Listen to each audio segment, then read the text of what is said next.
जय जय श्री चैतन्य जय नित्यानंद। जय जय श्री चैतन्य जय नित्यानंद। श्री अद्वैत चंद्र जय गौर भक्त वृंद। श्री अद्वैत चंद्र जय गौर भक्त वृंद। जय जय श्री चैतन्य जय नित्यानंद।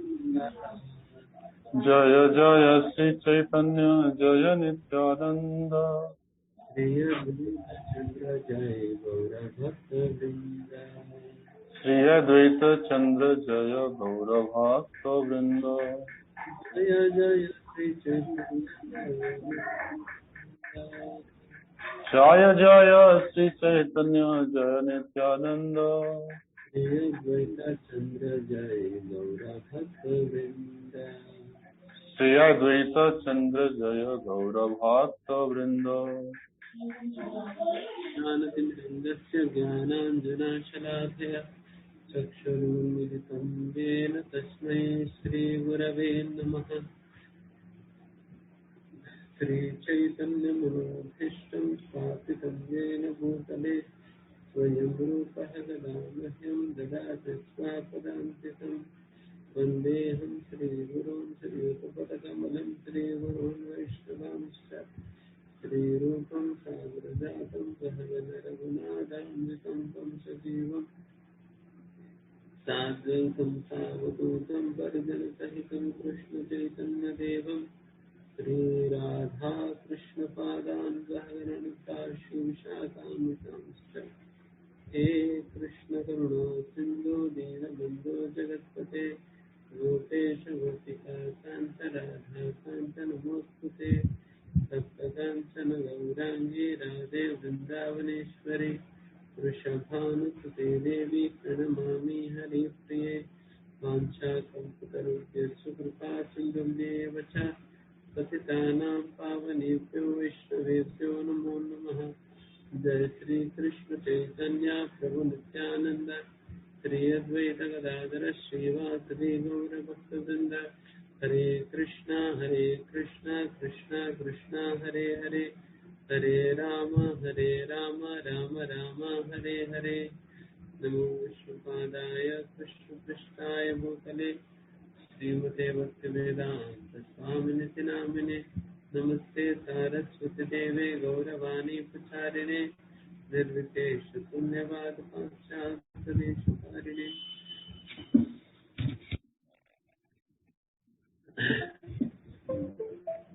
हरे कृष्णा। सभी बात है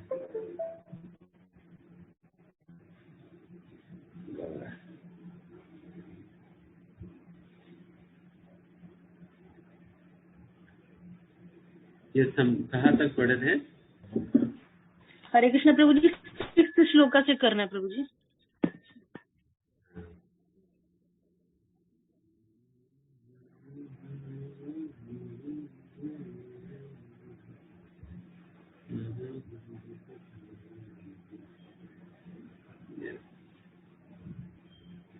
हरे कृष्ण।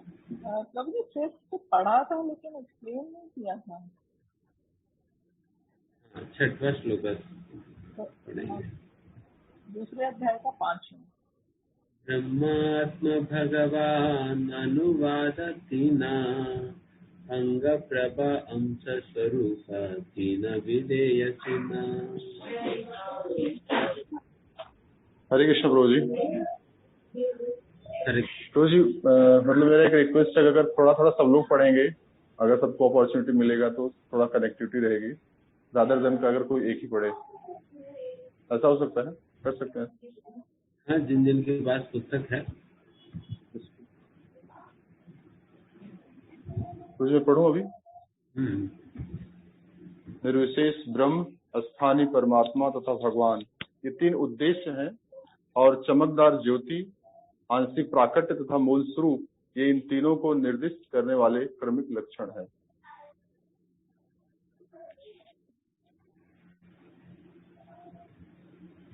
यहाँ पर अभी यहाँ पर 6वां श्लोक से 9वां श्लोक तक जो अभी 5वें श्लोका में पहला अध्याय के 3रा श्लोका ही वापस दोहराएगा।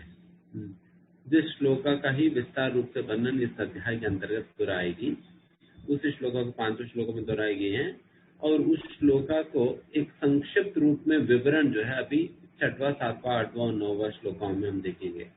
फिर उसके उपरांत बहुत विस्तार रूप से वर्णन होगा। अभी एक संक्षिप्त रूप में वर्णन है। जैसा आप किसी प्रकार का भाषा, लैंग्वेज या मतलब व्याकरण, किसी भाषा की व्याकरण जब आप पढ़ोगे तो उसके अंतर्गत सब्जेक्ट और प्रेडिकेट पढ़ते हैं, है ना। सब्जेक्ट होता है, प्रेडिकेट होता है। कहा जाता है सब्जेक्ट पहला आना चाहिए, प्रेडिकेट बाद में आता है।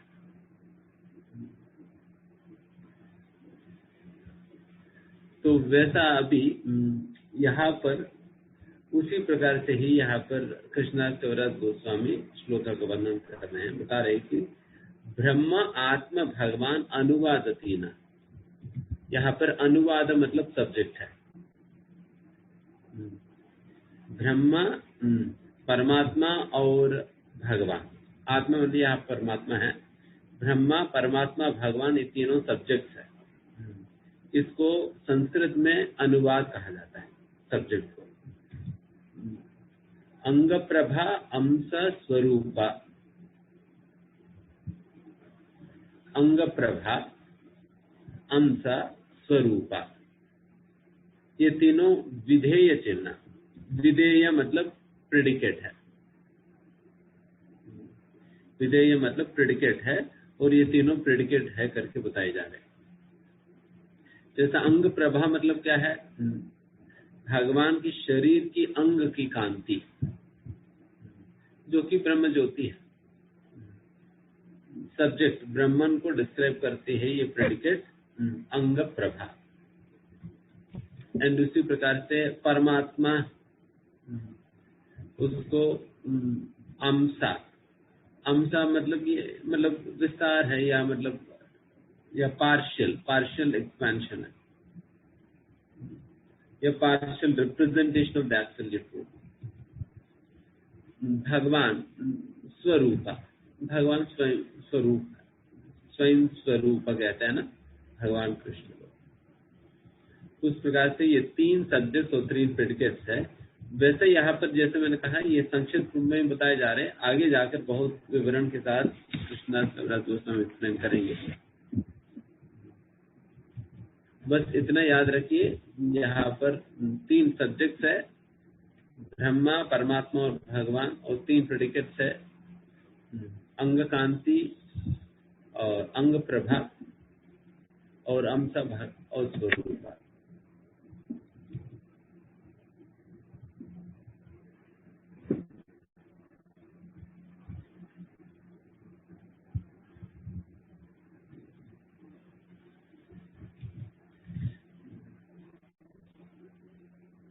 जैसे सब्जेक्ट प्रेडिकेट वगैरह सभी लोग जानते हैं या नहीं? नहीं जानते। जैसे हम कहें my friend is a learn person, मेरा मित्र बहुत विद्वान है, तो मित्र सब्जेक्ट हुआ, और उस मित्र का जो विवरण, जो डिस्क्रिप्शन जो आता है बहुत विद्वान है करके, ये प्रेडिकेट हुआ। उसी प्रकार से यहाँ पर ब्रह्म परमात्मा और भगवान सब्जेक्ट्स हुए, और उन लोगों का विवरण ये तीनों। 8वां, स्वयं भगवान कृष्ण विष्णु पर तत्व, पूर्ण ज्ञान पूर्णानंद परम महत्व।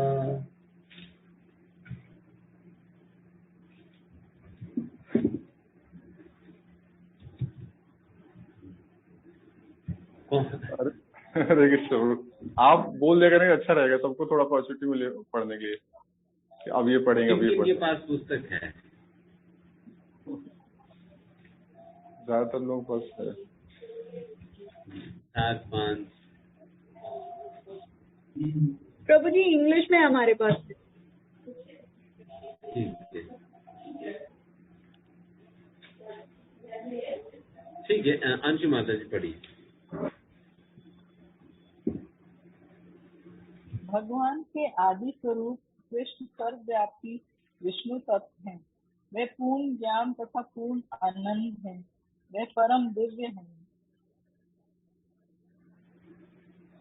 हाँ। स्वयं भगवान कृष्ण।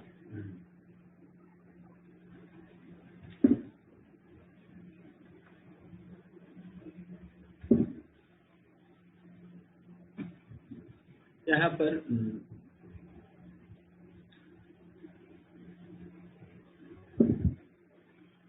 विष्णु पर तत्व, यहाँ पर भगवान कृष्ण की स्थान को विष्णु से भी परे करके कहा जा रहा है, और पूर्ण ज्ञान पूर्णानंद परम महत्व,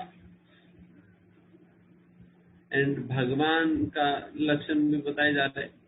पूर्ण ज्ञान से पूर्ण है और आनंद से भी पूर्ण है भगवान। तो ऐसे इन चीजों का वर्णन और आएगी आगे। स्वयं भगवान कृष्ण,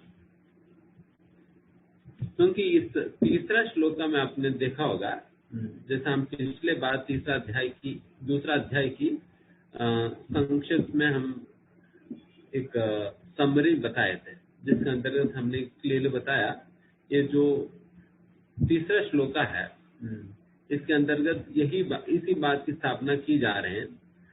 ब्रह्मन परमात्मा, इन दोनों का ही स्रोत भगवान ही है, और भगवान स्वयं श्री कृष्ण चैतन्य महाप्रभु है।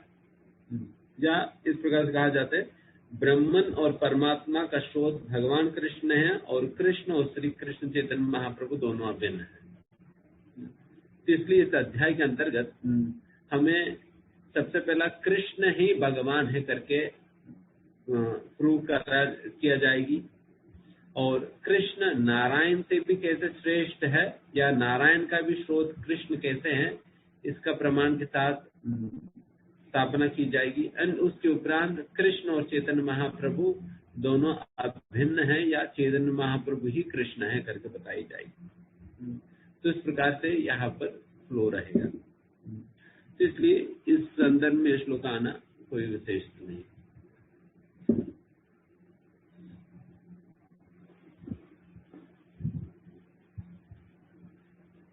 आगे, आनंद सुत बलि यांदे भागवत गाय, श्री कृष्ण अवधि न चैतन्य गोसाई। जिन्हें श्रीमद् भागवत नंद महाराज के पुत्र के रूप में बतलाता है, वही भगवान चैतन्य के रूप में इस पृथ्वी पर अवतरित हुए हैं। यहाँ पर बहुत क्लियरली ही कृष्णदास गौराज गोस्वामी बता दे रहे हैं कि जो नंद महाराज के पुत्र श्री कृष्ण ही स्वयं श्री चैतन्य महाप्रभु हैं। ठीक है,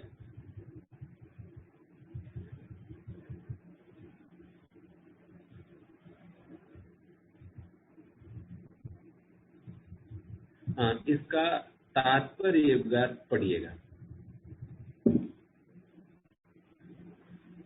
थोड़ा सा अंडरस्टैंड मिलेगा।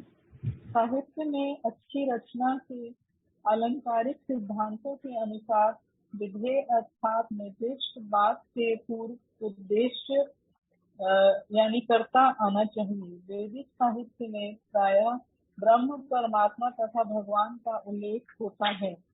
अतः ये तीनों पद दिव्य ज्ञान समझने के लिए विषय कहलाते हैं, किंतु यह बहुविदित नहीं है कि जिसे निर्विशेष ब्रह्म के रूप में पहचाना जाता है, वह श्री चैतन्य महाप्रभु के दिव्य शरीर का तेज है। ना ही व्यापक रूप से यह भी ज्ञात है कि परमात्मा चैतन्य प्रभु के केवल अंश विस्तार है, क्योंकि चैतन्य महाप्रभु स्वयं भगवान है। अतः भगवान चैतन्य के तेज के रूप में ब्रह्म, उनके अंश विस्तार के रूप में परमात्मा, और चैतन्य महाप्रभु से अभिन्न भगवान श्री कृष्ण के जो वर्णन है उनकी पुष्टि प्रमाणित वैदिक साहित्य के साक्ष्य पर होनी चाहिए। पूरा पे लेखक सर्वप्रथम इसकी पुष्टि करना चाहते हैं कि वेदों के अनुसार विष्णु तत्व अर्थात परम सत्य सर्वव्यापक ईश्वर विष्णु है।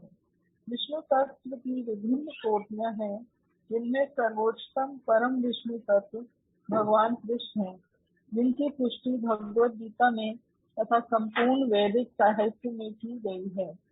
श्रीमद् भागवत में वही पूर्ण पुरुषोत्तम भगवान कृष्ण को नंद सुत अर्थात राजा नंद के पुत्र कहा गया है। कृष्णदास कविराज गोस्वामी कहते हैं कि नंद सुत ही फिर से श्री कृष्ण चैतन्य महाप्रभु के रूप में प्रकट हुए हैं और वह अपने इस कथन का आधार वैदिक साहित्य का वह निर्णय बताते हैं जिसमें कहा गया है कि भगवान कृष्ण तथा चैतन्य महाप्रभु में कोई अंतर नहीं है। लेखक इनको सिद्ध करेंगे।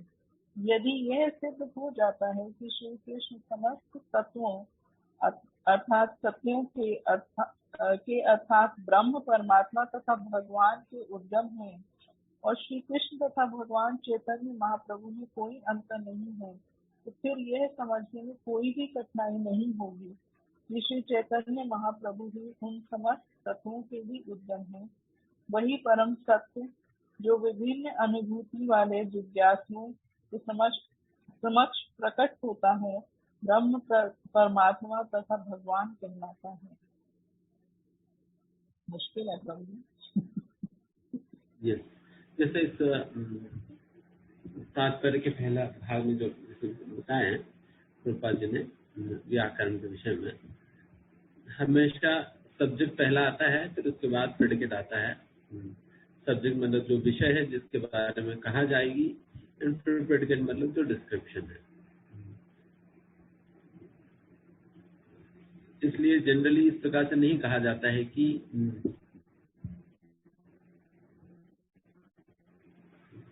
ये महान पंडित मेरा मित्र है। जनरली इस प्रकार से कहा जाती, मेरा मित्र ये महान पंडित, मेरे मित्र महान पंडित है, तो इस प्रकार से कहा जाता है। देन यही बात प्रभुपाद जी शुरुआत में बताते हैं। एंड जो मैंने अभी आप लोगों को संक्षिप्त में मैंने बताया, इस पूरा अध्याय में कृष्णदास कविराज गोस्वामी ये इस बात की स्थापना करेंगे कि सारे वेद शास्त्रों का सार यही है, विष्णु तत्व सर्वश्रेष्ठ तत्व है और विष्णु तत्वों में भी सर्वश्रेष्ठ है कृष्ण है, और वैसा कृष्ण ही ब्रह्मन परमात्मा भगवान तीनों का स्रोत है, और कृष्ण चैतन्य महाप्रभु से अभिन्न है, और इसलिए चैतन्य महाप्रभु को भी ब्रह्मन परमात्मा और भगवान तीनों का स्रोत माना जा सकता है, और इसलिए श्री चैतन्य महाप्रभु को षडेश्वरीपूर्ण भगवान के रूप में हम स्वीकार कर सकते हैं। तो इस प्रकार से यह इस अध्याय के अंतर्गत श्री चैतन्य महाप्रभु ही भगवान है करके बताया जा रहा है, क्योंकि इस प्रकार का विश्वास इस अध्याय के द्वारा हमें प्राप्त होती है। जैसा लोचनदास ठाकुर कहते हैं,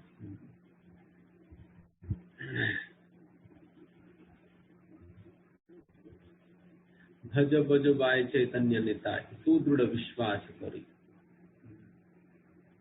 चैतन्य निताय के भजन करो, और कैसे भजन करो? चैतन्य निताय पे सुदृढ़ विश्वास रखते हुए उनको भजन करो। जिन पर क्या विषय छाड़िया सेरा से मजिया मुखे बोलो हरि।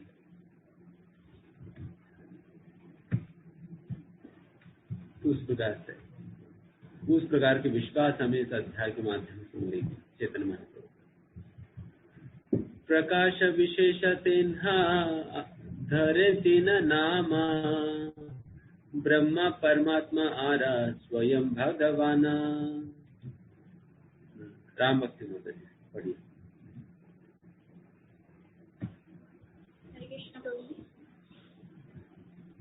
अपने विभिन्न प्राकट्यों की दृष्टि से वे तीन पहलुओं में विख्यात हैं, जो निर्विशेष ब्रह्म, स्थानीय परमात्मा तथा आदि भगवान कहलाते हैं। प्रकाश विशेष तेन्ह धरे, तीन नाम। तो इन तीन विशेषों से भगवान को जाना जाता है, ब्रह्मन, परमात्मा और भगवान।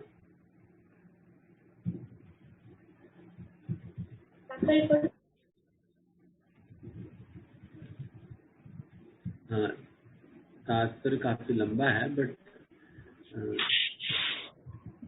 कई चीजें इसके अंतर्गत प्रभुपाद जी बताते हैं, जो गोस्वामी का तात्पर्य वगैरह ना बहुत सुंदर है। आप पढ़िए, जोर से पढ़िए। श्रील जीव गोस्वामी ने अपने भागवत संदर्भ नामक ग्रंथ में भगवान शब्द की व्याख्या की है। समस्त चिंतन तथा अचिंत्य शक्तियों से ओतप्रोत ईश्वर ही परम पूर्ण है। निर्विशेष ब्रह्म परम सत्य का आंशिक प्राकट्य होता है, जिसकी अनुभूति इन पूर्ण शक्तियों की अनुपस्थिति में होती है। भगवान शब्द का पहला अक्षर घ है, जिसका अर्थ है पालक तथा रक्षक।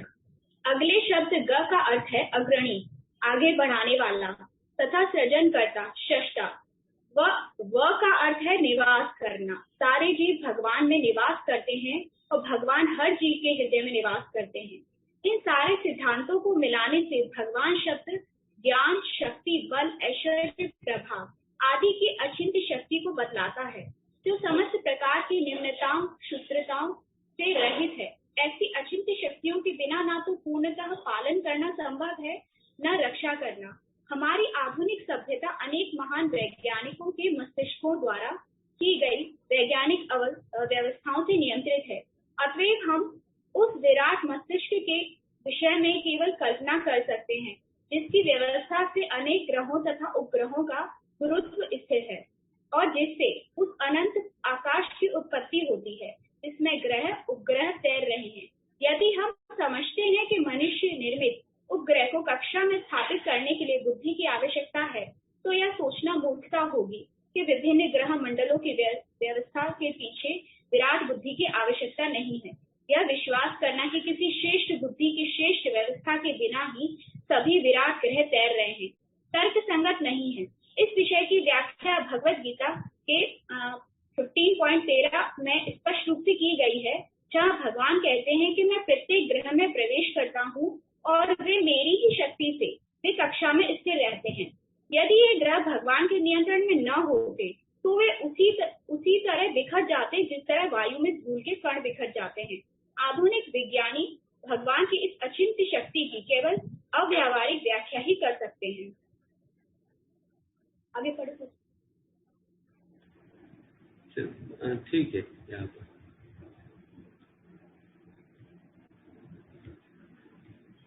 जैसे मेनली यहाँ पर भगवान शब्द का परिभाषा यहाँ पर या एक्सप्लेनेशन देते हैं। तो ऐसा हमने पहले इस प्रकार की परिभाषा तो सब लोग जानते हैं। भगवान, वान मतलब वन हु पोसेसेस, जिनके पास है। भग मतलब opulences, one who possesses 6 opulences is said to be Bhagwan. जिनके पास 6 प्रकार के ऐश्वर्यों ने भगवान कहा जाता है। हमने पढ़ा, जैसे कहा जाता है ना, ऐश्वर्यवान, धनवान, बलवान।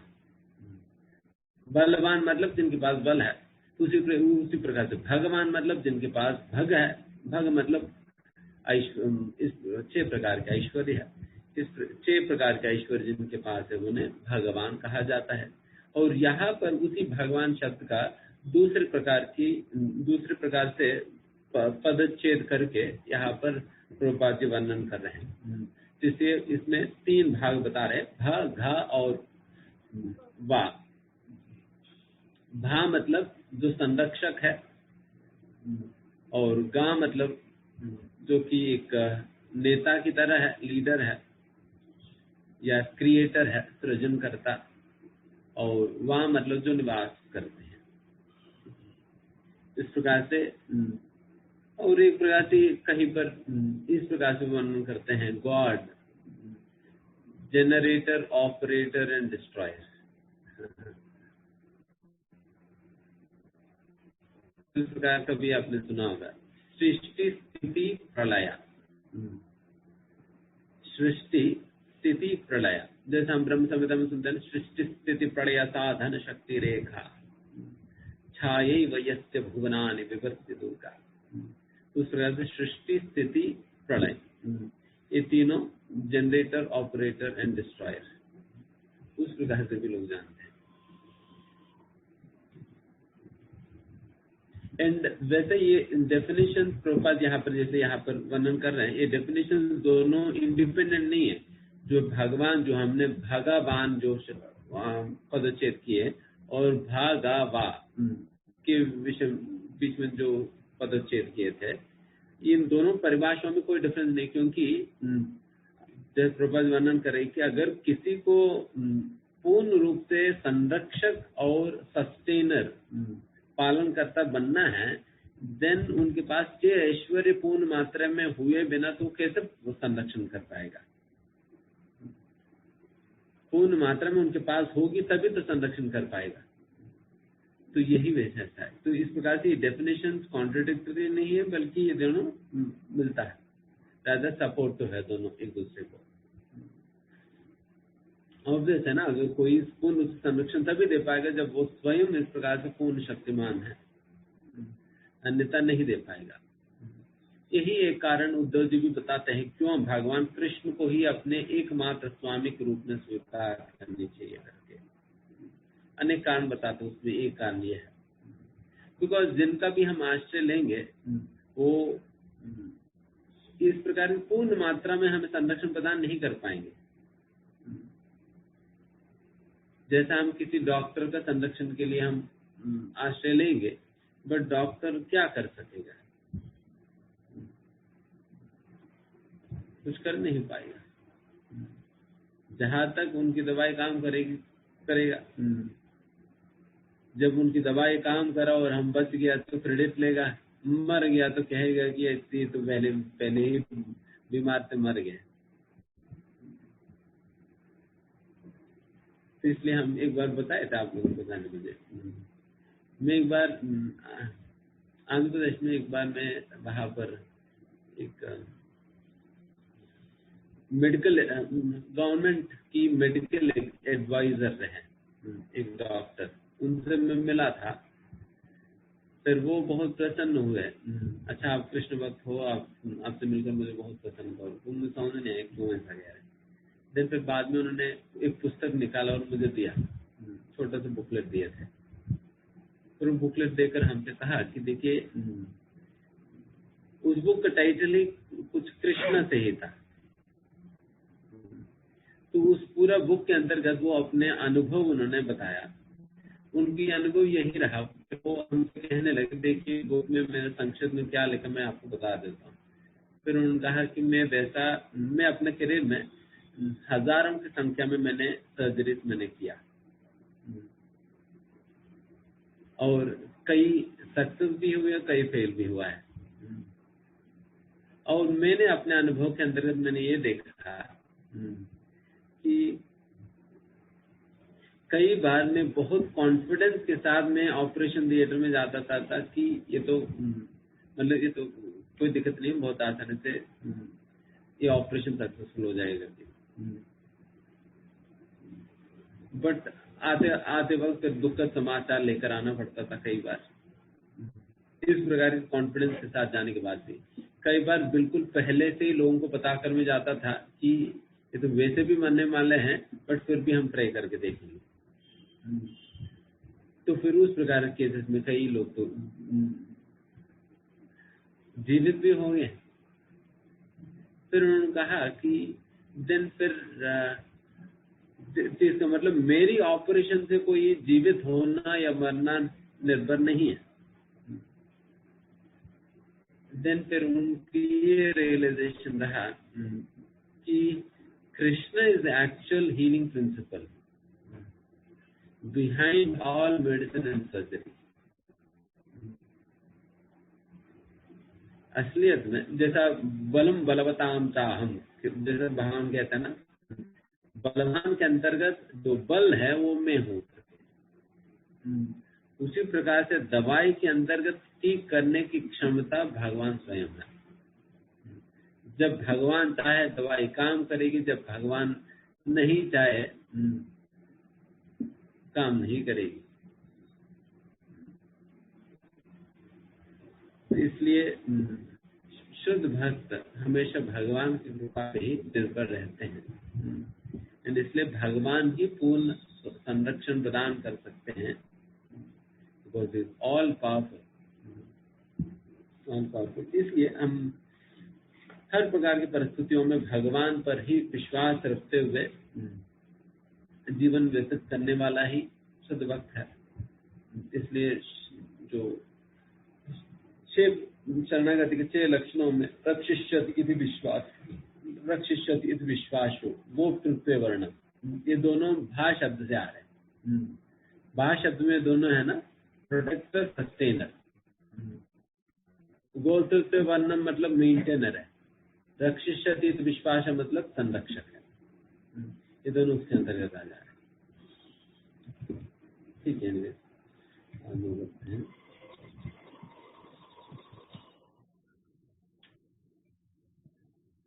वदन्ति तत्त्वं यज्ञानमद्वयं ब्रह्मेति परमात्मेति भगवानिति शब्दते। आराम बसना। परम सत्य को जानने वाले विद्वान आध्यात्मवादी कहते हैं कि यह अद्वय ज्ञान तत्व है जो निर्विशेष ब्रह्म, स्थानीय परमात्मा तथा भगवान कहलाता है। यह संस्कृत श्लोक श्रीमद् भागवत के पहले स्कंद के 1.2.11 में आया है कि जिसमें सूत गोस्वामी समस्त शास्त्रों के सार विषयक उन प्रश्नों का उत्तर देते हैं जिन्हें शौनक आदि ऋषियों ने उनसे पूछा था। तत्वविदः ऐसे व्यक्तियों के लिए आया है जो परम सत्य के ज्ञान से युक्त हैं। वे आध्यात्मिक स्तर पर होने के कारण द्वैत रहित होकर ज्ञान को निश्चय ही समझ सकते हैं। परम सत्य कभी ब्रह्म, कभी परमात्मा और कभी भगवान के रूप में जाना जाता है। जिन्हें सत्य का ज्ञान है वे जानते हैं कि जो मनुष्य शुष्ट तर्क वितर्क द्वारा परम सत्य तक पहुंचना चाहता है, अंततोगत्वा उसे निर्विशेष ब्रह्म की अनुभूति होगी। जो व्यक्ति योगाभ्यास द्वारा परम सत्य तक पहुंचना चाहता है उसे परमात्मा का साक्षात्कार होगा, किंतु जिसे पूर्ण ज्ञान एवं आध्यात्मिक बोध है वह भगवान के आध्यात्मिक साकार स्वरूप का साक्षात्कार करता है। भगवान के भक्त जानते हैं कि ब्रजराज के पुत्र श्री कृष्ण परम सत्य हैं। वे कृष्ण के नाम, रूप, गुण तथा लीलाओं में भेदभाव नहीं करते। जो भगवान के दिव्य नाम, रूप तथा गुणों को भगवान से अलग करना चाहता है वह परम ज्ञान से विहीन है। शुद्ध भक्त जानता है कि जब वह कृष्ण के दिव्य नाम का उच्चारण करता है तब श्री कृष्ण दिव्य ध्वनि के रूप में वहां उपस्थित होते हैं। इसलिए वह परम आदर एवं श्रद्धा के साथ उच्चारण करता है। जब वह श्री कृष्ण के रूपों का दर्शन करता है तब वह भगवान से भिन्न अन्य कुछ नहीं देखता। यदि कोई इसके विपरीत देखता है तो समझना चाहिए कि वह परम के ज्ञान में प्रशिक्षित नहीं है। परम के ज्ञान का यह अभाव माया कहलाता है। जो कृष्ण भावना भावित नहीं होता है वह द्वैत ज्ञान के अंतर्गत माया के वशीभूत होता है। परम सत्य में भगवान के सारे प्राकट्य अद्वैत होते हैं। जिस प्रकार मायापति विष्णु के विविध रूप अद्वैत हैं, निर्विशेष ब्रह्म को मानने वाले अनुभववादी दार्शनिक केवल इस ज्ञान को स्वीकार करते हैं कि जीव भगवान से भिन्न नहीं है, और परमात्मा की खोज करने वाले योगी इतना ही स्वीकार करते हैं कि शुद्ध जीव परमात्मा से भिन्न नहीं है, किंतु शुद्ध भक्त की परम धारणा में अन्य सभी सम्मिलित रहते हैं। भक्त कृष्ण के साथ अपने संबंध के अतिरिक्त और कुछ नहीं देखता, अतएव उसकी अनुभूति सर्वाधिक पूर्ण है। ये बहुत सुंदर कर रहे हैं। ये वैसा भागवत में अंतर्गत श्लोका है। तत्वविदः जैसा शब्द सूचित करते, तत्वविदः, तत्व मतलब सत्य, विदः मतलब जो जानता है। जो तत्व को जान पाता है, तो जब वैसा व्यक्ति जब शास्त्रों के अध्ययन करते हैं तब उन्हें इस प्रकार के समाचार मिलता है कि भगवान या परम सत्य की साक्षात्कार 3 स्तर में की जा सकती है, ब्राह्मण के रूप में, परमात्मा के रूप में और भगवान के रूप में। और इन तीनों में से भगवान साक्षात्कार पूर्ण है क्योंकि भगवान के साक्षात्कार के अंतर्गत ही परमात्मा के साक्षात्कार और ब्रह्मन साक्षात्कार, ये दोनों सम्मिलित है, दोनों उसके अंतर्गत ही सम्मिलित है। तो इसलिए अगर व्यक्ति भागवत साक्षात्कार पा लेगा, देन उन्हें कहा जा सकते हैं इनको ब्रह्मन साक्षात्कार हो गया और परमात्मा साक्षात्कार हो गया, अगर भागवत साक्षात्कार हो, क्योंकि तीनों चीजें भागवत साक्षात्कार के अंतर्गत आ जाएगी। एंड यहाँ पर एक विशेष बात भगवान के नाम के विषय में कह रहे कि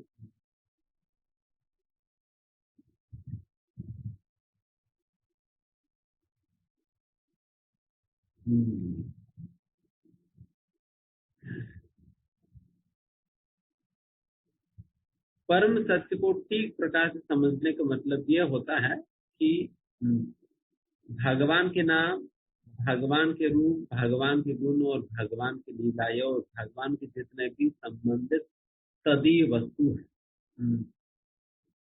वस्तुएं हैं, उन सारे ही चीजों को भगवान से अभिन्न रूप में व्यक्ति रिगार्ड करने लगेगा। इन सारे चीजों को भगवान से अभिन्न रूप में ही व्यक्ति समझने लगेगा। तब कहा जा सकते व्यक्ति को परम सत्य की साक्षात्कार हुई है। तो यहाँ पर फिर हमें इस प्रकार से मतलब, क्योंकि इसका कारण प्रभुपाद एक जगह पर इस प्रकार से कहते हैं, इन एब्सोल्यूट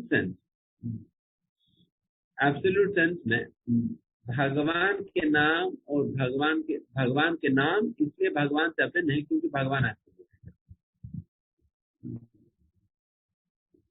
भगवान के नाम भगवान से इसलिए अभिन्न क्योंकि भगवान एब्सोल्यूट है, करके वहां पर कहते प्रभुपाद जी।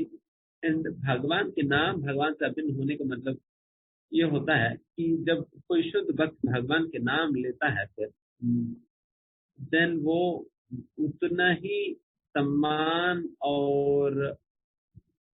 और आदर और प्रेम के साथ भगवान का नाम लेगा, जितना आदर और प्रेम के साथ भगवान अगर उनके सामने उपस्थित होने से जिस प्रकार की व्यवहार उनका रहेगी, एग्जैक्टली उसी प्रकार का व्यवहार नाम के संदर्भ में रहेगी। बिकॉज उन्हें पता है कि भगवान वास्तव में यहाँ पर प्रकट हो रहे उनके नाम है,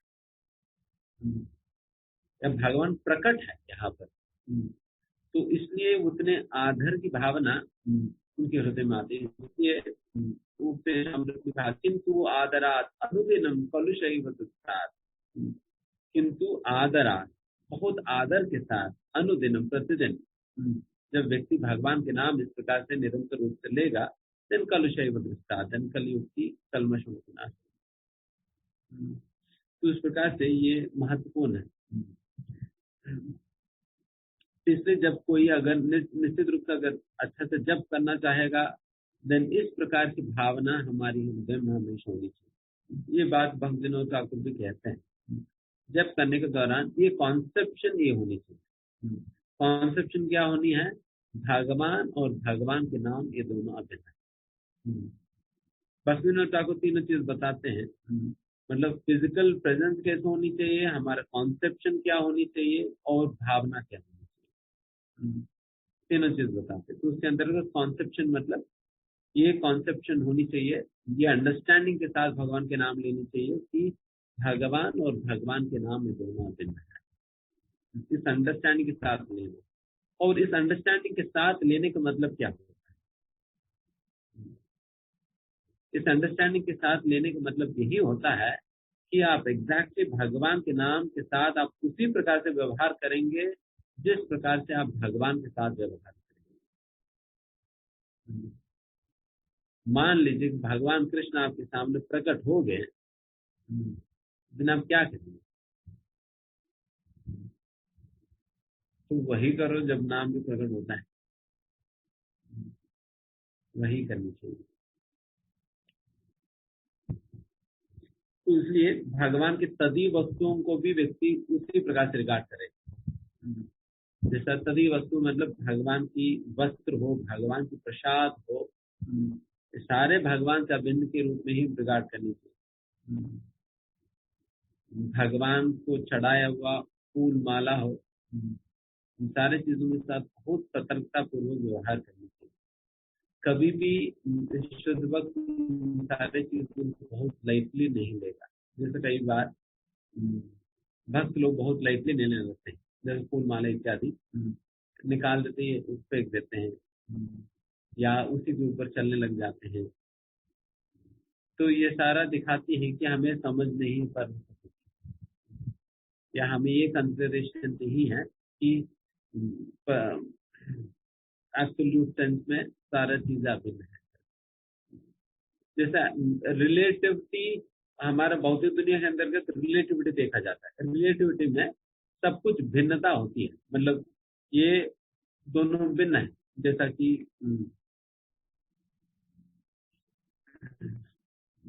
जैसा हम प्रभुपाद जी एग्जाम्पल देते हैं, पानी और पानी वस्तु, जो पानी जो सब्सटेंस है और पानी जो नाम है, दोनों भिन्न है, बट एब्सोल्यूट सेंस में दोनों एक ही है। या मतलब आध्यात्मिक दुनिया में दोनों एक ही है, बट यहाँ पर दोनों भिन्न है। जिस प्रकार से प्रभुपाद वर्णन करते हैं कि अगर भौतिक दुनिया में आपको प्यास लगने पे पानी पानी पानी करके पुकारेंगे तो प्यास नहीं बुझने वाली, ग्लास उठाकर पानी पीना पड़ेगा। वही आध्यात्मिक दुनिया में वहां पर पानी पीने से जिस प्रकार की संतुष्टि होगा आपको, उसी प्रकार की अनुभूति पानी शब्द कहने से भी हो जाएगा। आपको इस विषय में थोड़ा और ज्यादा समझना है, देन जब आप भगवद्धाम जाओगे तब देख लेना, आपको प्रैक्टिकल अनुभव होगा। अभी बस समझ लीजिए इस प्रकार से।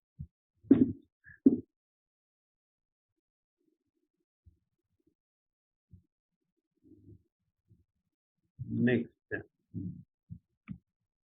श्लोक पढ़ूंगा, हरिकथा प्रेम माता जी। तानारंगेर शुद्धा किरण मंडला, उपनिषद कहे सांद्रे ब्रह्म सुनिर्मला। हरे कृष्णा प्रभु जी। जिसे उपनिषदें दिव्य निर्विशेष ब्रह्म कहती हैं, वह उन्हीं परम पुरुष के प्रकाशमान तेज का मंडल है।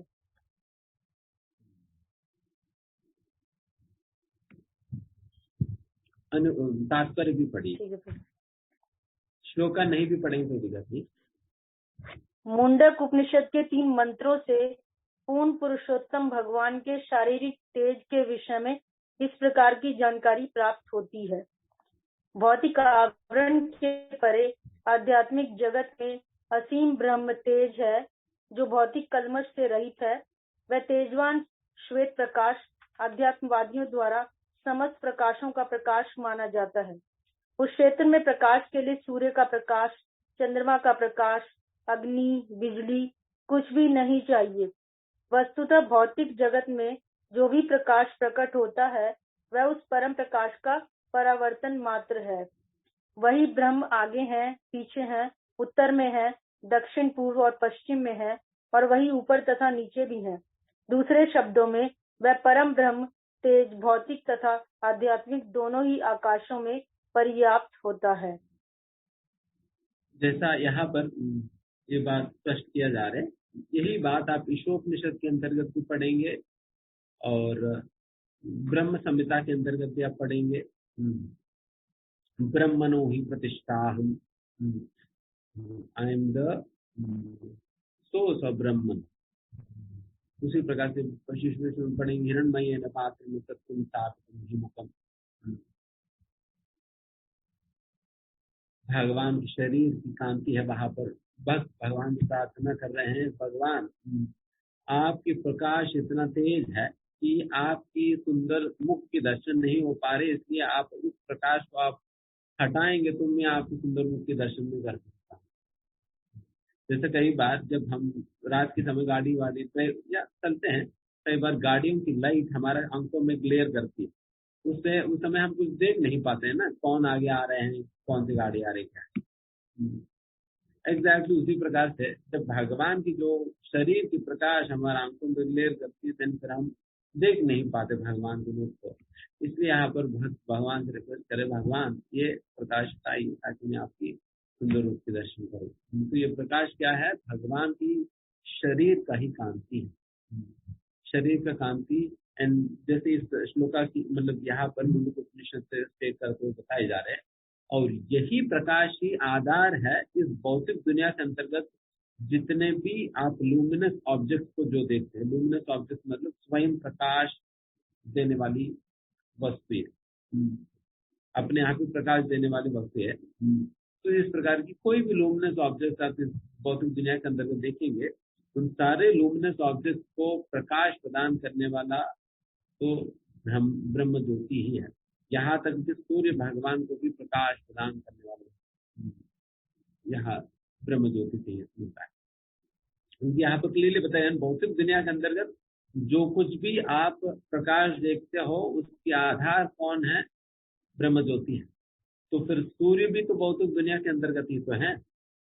इसलिए सूर्य को भी जो भी प्रकाश मिलता है वो भगवान से ही, ब्रह्म ज्योति से ही, जो कि भगवान की शरीर की कांति है।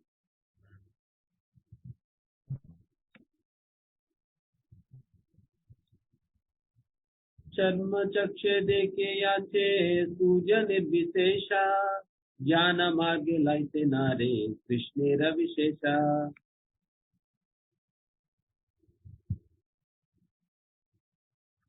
जिस प्रकार कोई व्यक्ति अपने नग्न नेत्रों से सूर्य को केवल एक चमकीली वस्तु के अतिरिक्त और किसी रूप में नहीं जान सकता, उसी तरह केवल दार्शनिक चिंतन से वह कृष्ण की दिव्य विविधताओं को नहीं समझ सकता।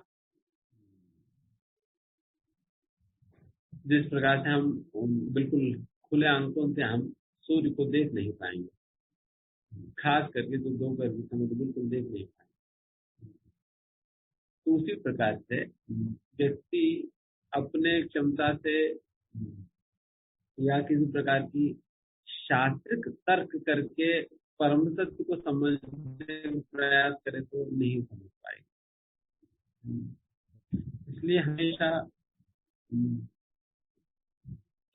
गुरु के विषय में और शुद्ध भक्ति कृपा के विषय में हमें बताया जाता है। जब तक गुरु की कृपा नहीं होगी, तब तक तत्वदर्शी की कृपा नहीं होगी, तब तक हमें परम सत्य को समझ नहीं पाएंगे। इसलिए तत्वदर्शी के निर्देशन में ही हमें शास्त्रों के अध्ययन करनी चाहिए, और फिर वैसा अध्ययन ही हमें शास्त्रों की असली मर्म को दर्शाए। जैसा हम लोग प्रभुपाद जी के तात्पर्य के आधार से हम समझने का प्रयास करते हैं, उस प्रकार से अभी शांतिपूर्वक पढ़ेंगे। यस्य प्रभा प्रभवतो जगदण्ड कोटि कोटिस्वशेष वसुधा विभूति भिन्नम तद्ब्रह्म निष्कलमनन्तमशेष भूतम गोविंदमादि पुरुषम तमहं भजामि। हरे कृष्णा। मैं उन आदि भगवान गोविंद की पूजा करता हूँ जो महान शक्ति से संपन्न है। उनके दिव्य स्वरूप का दीप्तिमान तेज निर्विशेष ब्रह्म है, जो परम पूर्ण तथा असीम है और जो करोड़ों ब्रह्मांडों में असंख्य प्रकार के ग्रहों को उनके विभिन्न ऐश्वर्यों के साथ प्रदर्शित करता है।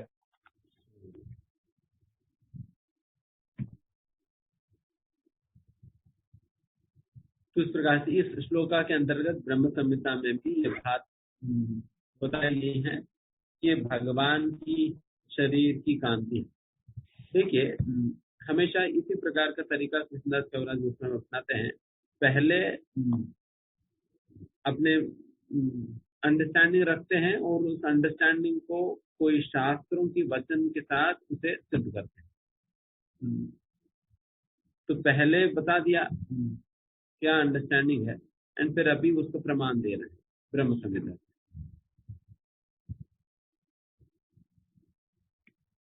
उसका तात्पर्य भी पढ़ लीजिए। यह श्लोक ब्रह्म संहिता 5.40 से आया है। असंख्य ब्रह्मांडों में से प्रत्येक ब्रह्मांड विभिन्न संरचना तथा वायुमंडल वाले ग्रहों से पूर्ण है। ये सारे के सारे उस असीम अद्वैत ब्रह्म या पूर्ण से उद्भूत होते हैं जो परम ज्ञान में विद्यमान है। उस असीम ब्रह्म तेज का उद्गम भगवान गोविंद का दिव्य शरीर है, जिनको आदि भगवान के रूप में सादर नमस्कार किया जाता है।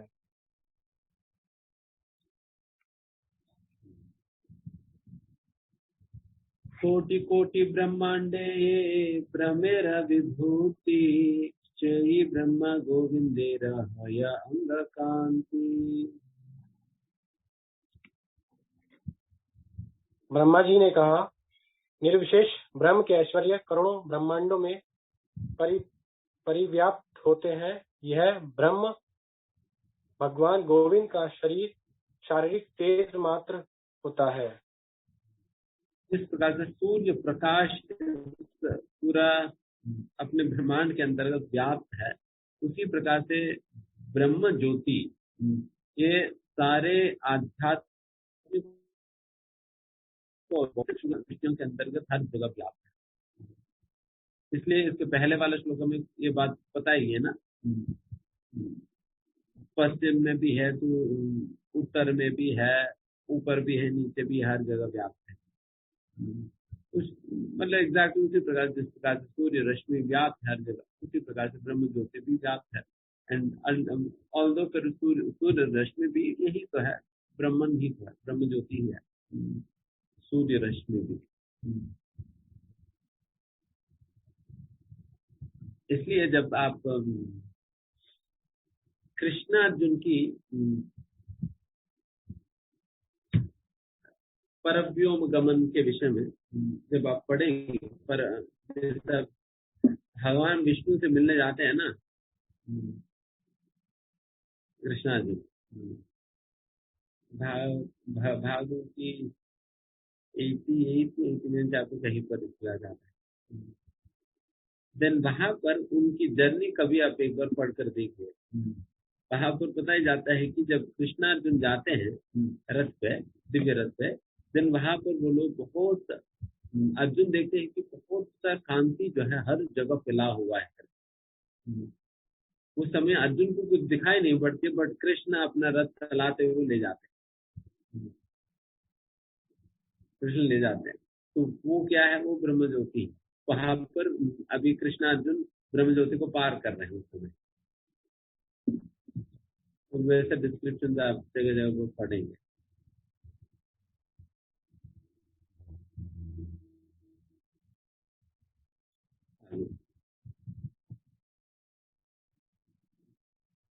और किन के बात पूछ सके?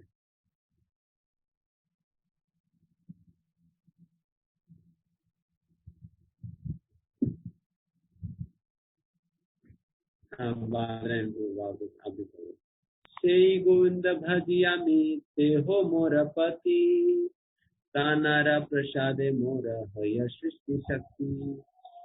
मैं भगवान गोविंद की पूजा करता हूँ, वे ही मेरे स्वामी हैं। केवल उन्हीं की कृपा से मुझ में ब्रह्मांड का सृजन करने की शक्ति है।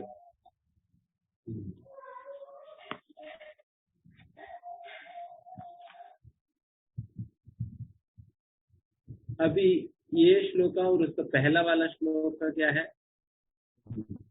ये दोनों श्लोक जो यस्य प्रभा पर्वतो जगदंड कोटिम, ये जो श्लोका ब्रह्म संहिता से जो कृष्णदास कविराज गोस्वामी ने कोट किया, उस श्लोका को कृष्णदास कविराज गोस्वामी एक्सप्लेन कर रहे हैं। अभी ये वाला श्लोका गोविंद माद पुरुषम तमहम भजामि, उस मतलब उस सेंटेंस की विस्तार है। आई वर्शिप गोविंदा तमहम भजामि, मैं आपकी भजन करता हूँ, उसका श्री गोविंद भजियामी ते हो मोर पति, तानारा प्रसादे मोर हई सृष्टि शक्ति। तात्पर्य भी पढ़ी। यद्यपि सूर्य अन्य ग्रहों से बहुत दूर स्थित है, किंतु उसकी किरणें उन सबका भरण पोषण करती हैं। निसंदेह सूर्य समूचे ब्रह्मांड के ऊपर अपनी उष्मा तथा प्रकाश वितरण करता है। इसी प्रकार परम शिव रूपी गोविंद अपनी विभिन्न शक्तियों के रूप में अपनी उष्मा तथा प्रकाश का विस्तार करते हैं। सूर्य की उष्मा तथा उसका प्रकाश सूर्य से अभिन्न होते हैं। इसी प्रकार गोविंद की असीम शक्तियां स्वयं गोविंद से अभिन्न है। अतएव सर्वव्यापी ब्रह्म सर्वव्यापी गोविंद है। भगवद गीता 14.27 में स्पष्ट उल्लेख है कि निर्विशेष ब्रह्म गोविंद पर आश्रित है, परंतु यही वास्तविक धारणा है। यहाँ पर जो परम सत्य की एब्सोल्यूटनेस के विषय में, जो ये रिलेटिव नहीं बल्कि एब्सोल्यूट है करके, ये इस प्रकार से समझ, मतलब एब्सोल्यूटनेस को समझने के लिए ये वाला उदाहरण बहुत सहायक बनती है। प्रभुपाद अक्सर ये उदाहरण उपयोग करते हैं सूर्य का। जिस प्रकार से सूर्य से निकला हुआ कांति और उष्णता, ये दोनों वैसे सूर्य से निकला है, सूर्य की शक्तियां है। सूर्य की रश्मि को देखकर भी हम सूर्य आ गया करके बताते हैं ना। कई बार सूर्य उगे नहीं होते हैं, बट फिर भी हम कहते हैं सूर्य आ गया, बिकॉज सूर्य रश्मि आ गया। तो इसका मतलब हम सूर्य रश्मि को और सूर्य को दोनों का अभिन्न रूप से संबोधित करते हैं। उस प्रकार की अंडरस्टैंडिंग यहाँ पर भी उसी प्रकार से भगवान और भगवान की शक्तियां ये दोनों अभिन्न है। जैसा शक्ति को छोड़कर शक्तिमान नहीं है, शक्तिमान को छोड़कर शक्ति नहीं है, दोनों अभिन्न है, दोनों एक दूसरे के ऊपर निर्भर है। और इसलिए भगवान की जितने भी शक्तियां हैं उन्हें भगवान से अभिन्न के रूप में ही हमें स्वीकार करके उसी प्रकार से भगवान की शक्ति के साथ हमें व्यवहार करना चाहिए।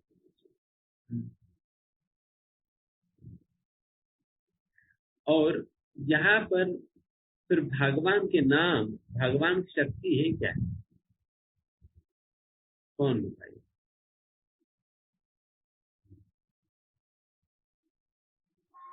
हरे कृष्ण प्रभु जी।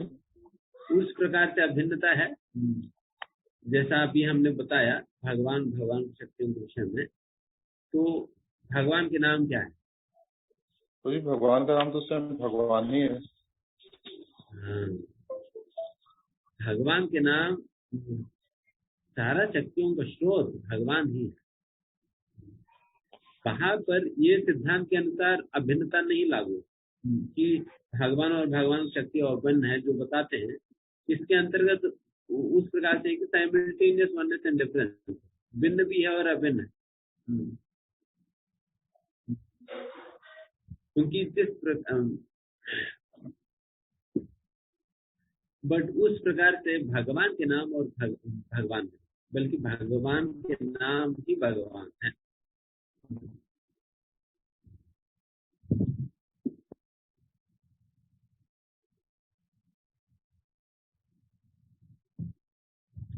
मुनयो वात वासना शमनावुपमन्तिनः ब्रह्माख्यं धाम ते यान्ति शांता सन्यासिनो मलाः। वे नग्न साधु तथा सन्यासी जो कठोर शारीरिक तपस्या करते हैं, जो अपने वीर्य को मस्तिष्क तक ऊपर उठा सकते हैं तथा जो ब्रह्म में पूर्णतः स्थित हैं, वे ब्रह्मलोक नामक मंडल में निवास कर सकते हैं। तात्पर्य श्रीमद् भागवतम 11:6-47 के इस श्लोक में वात वासना उन साधुओं के लिए आया है जो किसी भी भौतिक वस्तु, यहाँ तक कि वस्त्र की भी परवाह नहीं करते, अपितु प्रकृति पर ही पूर्ण रूप से आश्रित रहते हैं। ऐसे साधु कठोर शीत या झुलसती गर्मी में भी अपने शरीरों को नहीं ढकते। वे शरीर के कष्टों से दूर न रहने के लिए महान प्रयत्न करते हैं और वे द्वार द्वार जाकर भीख मांगकर जीवित रहते हैं। वे जाने या अनजाने में भी वीर स्खलित नहीं करते। वे ऐसे ब्रह्मचर्य से वीर्य को मस्तिष्क तक ले जाते हैं। इस तरह वे अत्यधिक बुद्धिमान बन जाते हैं और उनकी स्मृति प्रखर होती है। उनका मन कभी भी परम सत्य के चिंतन से विचलित नहीं होता, न ही वे भौतिक भोग की भावना से कभी भी कलुषित होते हैं। ऐसे साधु सन्यासी कठोर अनुशासन में की गई तपस्या के अभ्यास से ऐसी शांत दशा को प्राप्त होते हैं जो प्रकृति के गुणों से परे है और वे निर्विशेष ब्रह्म में समा जाते हैं।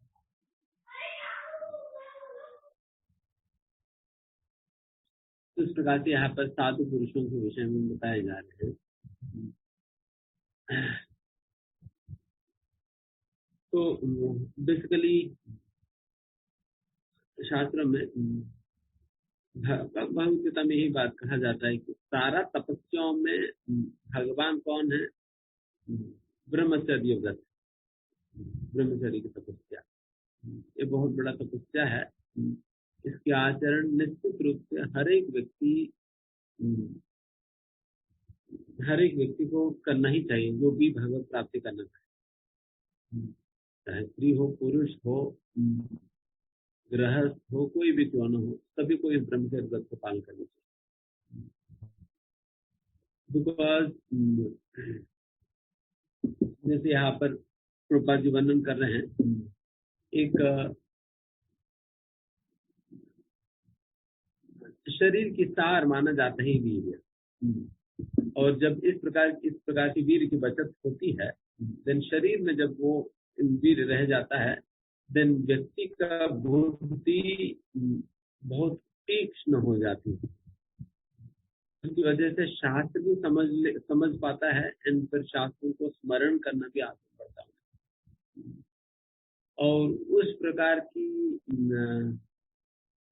उस प्रकार की कमी होने के कारण ही आज के समय पे लोगों की मतलब इतना तीक्ष्ण बुद्धि नहीं होता, मेमोरी पावर इतना होता नहीं है, बिकॉज उस प्रकार की नियंत्रण नहीं है मैथुन में। इसलिए चाहे गृहस्थ हो, ब्रह्मचारी कोई भी हो, स्त्री हो, पुरुष हो, सभी को इस प्रकार की यौन जीवन बहुत रिस्ट्रिक्टेड रखनी चाहिए, क्योंकि ये इस प्रकार से रिस्ट्रिक्टेड होने से या शास्त्रबद्ध होने से ही व्यक्ति इस प्रकार से शास्त्रों के अध्ययन कर पाएगा, आध्यात्मिक जीवन को अपना पाएगा। जो व्यक्ति अपना इंद्रियों को खुला छोड़ देता है, वो कभी भी समझ नहीं पाएगा शास्त्र। इसलिए निश्चित रूप से सभी को इस प्रकार की यौन जीवन बहुत करनी चाहिए, नियमों के अनुसार जो भी हमें शास्त्रों में यौन जीवन के विषय में जो भी नियम हमें बताई है, एंड जैसा भगवान स्वयं कहते ही है,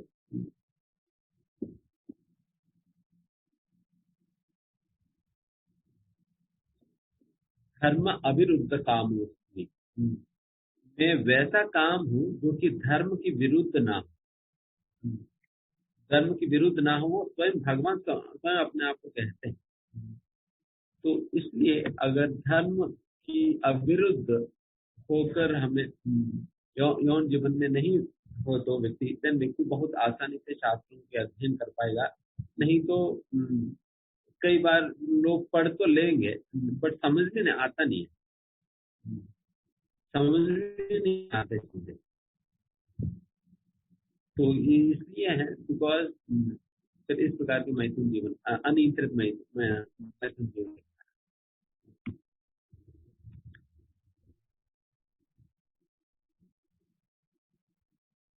आत्मांतर्यामि यान्रे योग शास्त्रे कया शेह गोविंदेर अंशा विभूतिये हया। कौन पढ़ेंगे? राम भक्ति मदन पढ़ेंगे। जिन्हें योग शास्त्रों में अंतर्यामी परमात्मा कहकर वर्णित किया जाता है, वे भी गोविंद के निजी विस्तार के अंश हैं। तात्पर्य पढ़िए। पूर्ण पुरुषोत्तम भगवान स्वभाव से प्रसन्नचित्त हैं। उनके आमोद प्रमोद या उनकी लीलाएं पूर्णतया दिव्य हैं। वे अस्तित्व के चतुर्थ आयाम में रहते हैं, क्योंकि यद्यपि भौतिक जगत लंबाई, चौड़ाई तथा ऊंचाई से प्रतिबंधित रहता है, किंतु भगवान अपने शरीर, रूप तथा अस्तित्व में पूर्णतया असीम होते हैं। वे भौतिक जगत के भीतर के किसी भी व्यापार से स्वयं जुड़े हुए नहीं होते हैं।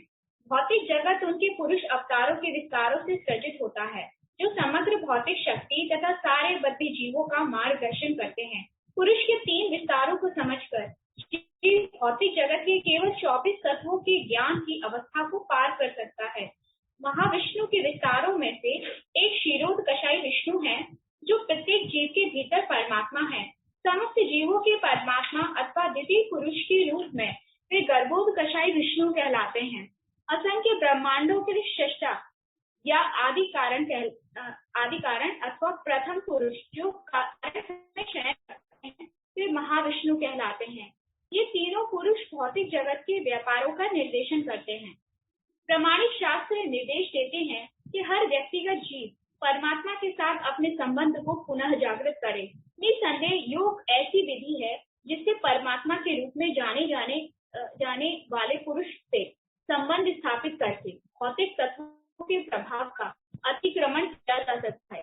किसी ने सृजन की प्रक्रिया की जटिलताओं का भली भांति अध्ययन किया है वो बड़ी सरलता से जान सकता है कि ये परमात्मा परम पुरुष श्री कृष्ण के अंश हैं।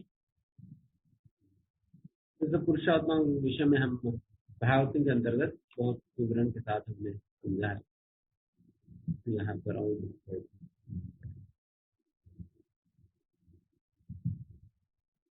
अनंत स्फटिके याचे एक सूर्य भाषे साचे जीवे गोविंदेर अंश प्रकाश। जिस प्रकार एक ही सूर्य असंख्य रत्नों में प्रतिबिंबित होता दिखता है उसी प्रकार गोविंद परमात्मा रूप में समस्त जीवों के हृदयों में प्रकट होते हैं।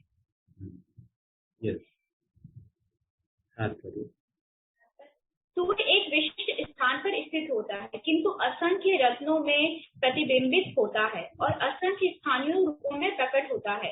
इसी प्रकार यद्यपि पूर्ण पुरुषोत्तम भगवान अपने दिव्य धाम और वृंदावन में नित्य विद्यमान रहते हैं किंतु वे हर प्राणी के हृदय में परमात्मा रूप में प्रतिबिंबित होते हैं। उपनिषदों में कहा गया है कि जीव तथा परमात्मा एक ही वृक्ष पर बैठे दो पक्षियों की तरह हैं। परमात्मा जीव को उसके विगत कर्मों के फलस्वरूप सकाम कर्मों में प्रवृत्त करते हैं किंतु स्वयं परमात्मा को ऐसे कार्यों से कोई प्रयोजन नहीं रहता। जो ही जीव सकाम कर्म करना बंद करता है और भगवान परमात्मा की शिष्टता को समझकर उनकी सेवा करने लगता है क्यों ही वह सारी उपाधियों से मुक्त हो जाता है और उस शुद्ध स्थिति में भगवत धाम अथवा वैकुंठ में प्रवेश करता है। परमात्मा सारे जीवों के पथ प्रदर्शक होकर भी जीवों की इच्छाओं को पूरा करने में हाथ नहीं बटाते किंतु वे भौतिक प्रकृति के द्वारा उनकी पूर्ति के लिए व्यवस्था करते हैं। जो ही जीव परमात्मा के साथ अपने शाश्वत संबंध के प्रति जागरूक हो उठता है और उन्हीं का सहारा लेने लगता है त्यों ही वह भौतिक भोग के बंधन से मुक्त हो जाता है। ईसाई दार्शनिक कर्म के विधान में विश्वास नहीं करते, अतएव वे तर्क देते हैं कि यह कहना बेहुदा होगा कि मनुष्य को अपने पूर्व कर्मों के फल भोगने के लिए बाध्य होना पड़ता है जिससे वह अनजान है। एक अपराधी को पहले न्यायालय में गवाहों के द्वारा उसके दुष्कर्मों से अवगत कराया जाता है और तब दंड दिया जाता है। यदि मृत्यु पूर्ण विस्मृति है तो फिर मनुष्य पुराने दुष्कर्मों के लिए दंडित क्यों किया जाना चाहिए? परमात्मा की धारणा इन तत्वों का एकमात्र आकर्षक उत्तर है। परमात्मा हर जीव के विगत कर्मों के साक्षी है। मनुष्य भले ही अब बचपन के कार्यों को स्मरण न रखे किंतु उसका पिता जिस उसे अनेक अवस्थाओं से गुजरते देखा है निश्चित रूप से स्मरण रखता है। इसी प्रकार अनेक में अनेक परिवर्तन होते हैं किंतु परमात्मा सदैव उसके साथ रहते हैं। वे उसके विभिन्न शरीरों में से गुजरने से होने वाले विकास के बाद भी उसके सारे कार्यों को याद रखते हैं। अच्छा व्यवस्था है परमात्मा, सारा देखते रहते हैं। अनुवंता उत्कृष्टा, फिर कहेंगे बीच में रोककर, अरे तुमने उस दिन ये किया ना, तुम्हें देखो अभी क्या होगा तुम्हारे साथ, टांग टूट जाएगी। तो इस प्रकार से परमात्मा साथ रिकॉर्ड करके रखते हैं क्या क्या चल रहे हैं, क्या क्या हमने किया, फिर हमारा कर्मों को हमें देते रहते time to time. But Christian के अंतर्गत उन लोगों की ऐसा मान्यता है कि एक ही जन्म है, एक ही जन्म है, फिर उसके बाद हमारा जजमेंट होगा, फिर परमानेंटली नरक जाओ या स्वर्ग जाओ हो जाएंगे। फिर एक बार गया तो फिर वही रुकना होगा, नो अदर रिफॉर्मेशन। लोगों को बिल्कुल डरा कर रख दो। तो वैसा ये इस प्रकार से कहा जाता है कि वैसा क्रिश्चियंस के अंतर्गत भी पुनर्जन्म की कॉन्सेप्ट था, मिनी बर्थ की कॉन्सेप्ट था, बट एक राजा आकर फिर उसको बदल दिया। उन्होंने इसलिए बदल दिया क्योंकि लोग बहुत कंप्लेसेंट हो जा रहे हैं। ठीक है, अगले जन्म है तो फिर कोई दिक्कत नहीं, उस जन्म में देख लेंगे, जैसा हम लोग सोचते हैं। ठीक है, पर 2-3 जन्मों में निपटा देंगे बच्चे को। इस जन्म में यहाँ तक पहुंच जाएंगे, फिर अगले जन्म में थोड़ा और बढ़ा देंगे, देन फिर उसके बाद थोड़ा और बढ़ा देंगे। फिर राजा ने सब लोग कंप्लेसेंट हो रहे हैं, फिर बाइबल ही चेंज कर दिया। बाइबल चेंज कर रखा है कि देखिए, मतलब एक ही जन्म है, दोबारा नहीं मिलेगी, जो भी करना है इसी बार करो। देन फिर व्यक्ति क्या करे, देन फिर अच्छा एक ही बार है, देन फिर सीरियस होगा। उस प्रकार से करके कहा जाता है। तो but the actual thing is, सच्चाई तो ये है कि हमें इस प्रकार से अनेकों जन्मों के थ्रू हमें जाना पड़ता है।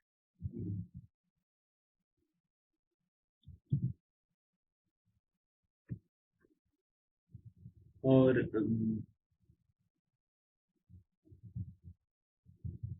इसके अंतर्गत ये भी बात कहा जा रहा है कि जब हमें सचेत ही नहीं है, देन फिर इस प्रकार की दंड क्यों देना चाहिए। क्रिश्चियन पूछते, मतलब ये तो बहुत सीधी सी आंसर है कि चाहे हम सचेत ना भी रहे, फिर भी हमने जो कार्य किया उसको जिम्मेदारी हमें लेना ही पड़ेगा।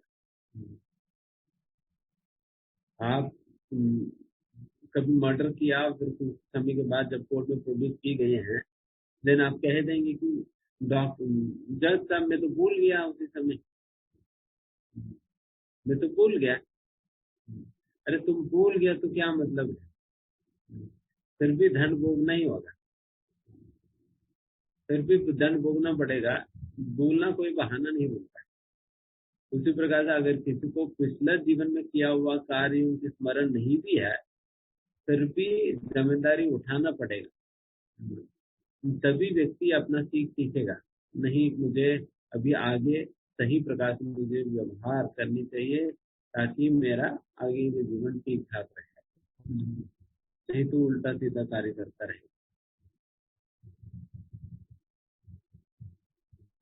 एंड यहाँ पर ये बहुत सुंदर उदाहरण दे रहे परमात्मा के रूप में।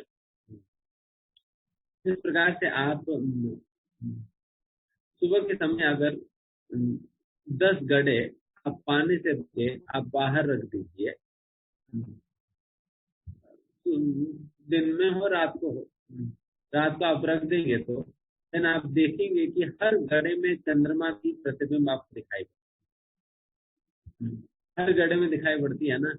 और वो प्रतिबिंब भी मतलब उसी प्रकार से भगवान भी अपने आप को परमात्मा के रूप में हर एक जीव में विस्तार करते हैं।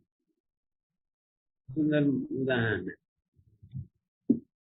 इसी प्रकार के उदाहरण आप ब्रह्म संहिता में देखते, बट एक ये नहीं है, वहां पर थोड़ा सा डिफरेंट। दीपाचरे वेदतांतर मुक्ति दीपायते विप्रदेह स्नान करना। एक मोमबत्ती को लेकर आप 10 मोमबत्ती जला सकते हो, एंड वो 10 मोमबत्ती पहला वाला मोमबत्ती की तरह ही जलेगी,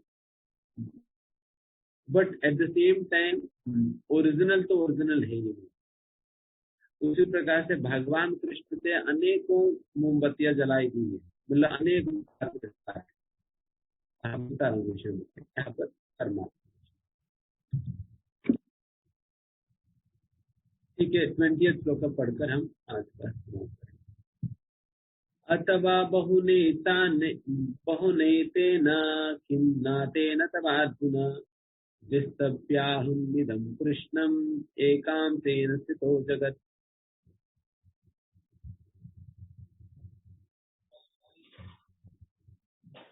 यस माता जी, आप ही पढ़िए। राम बताइए। भगवान कृष्ण ने कहा, अब मैं तुमसे और अधिक क्या कहूँ, मैं केवल अपने एक अंश के द्वारा इस विराट जगत में व्याप्त रहता हूँ। तात्पर्य, भगवान कृष्ण ने अर्जुन से अपनी शक्तियों का वर्णन करते हुए भगवत गीता के 10.42 का यह श्लोक कहा है।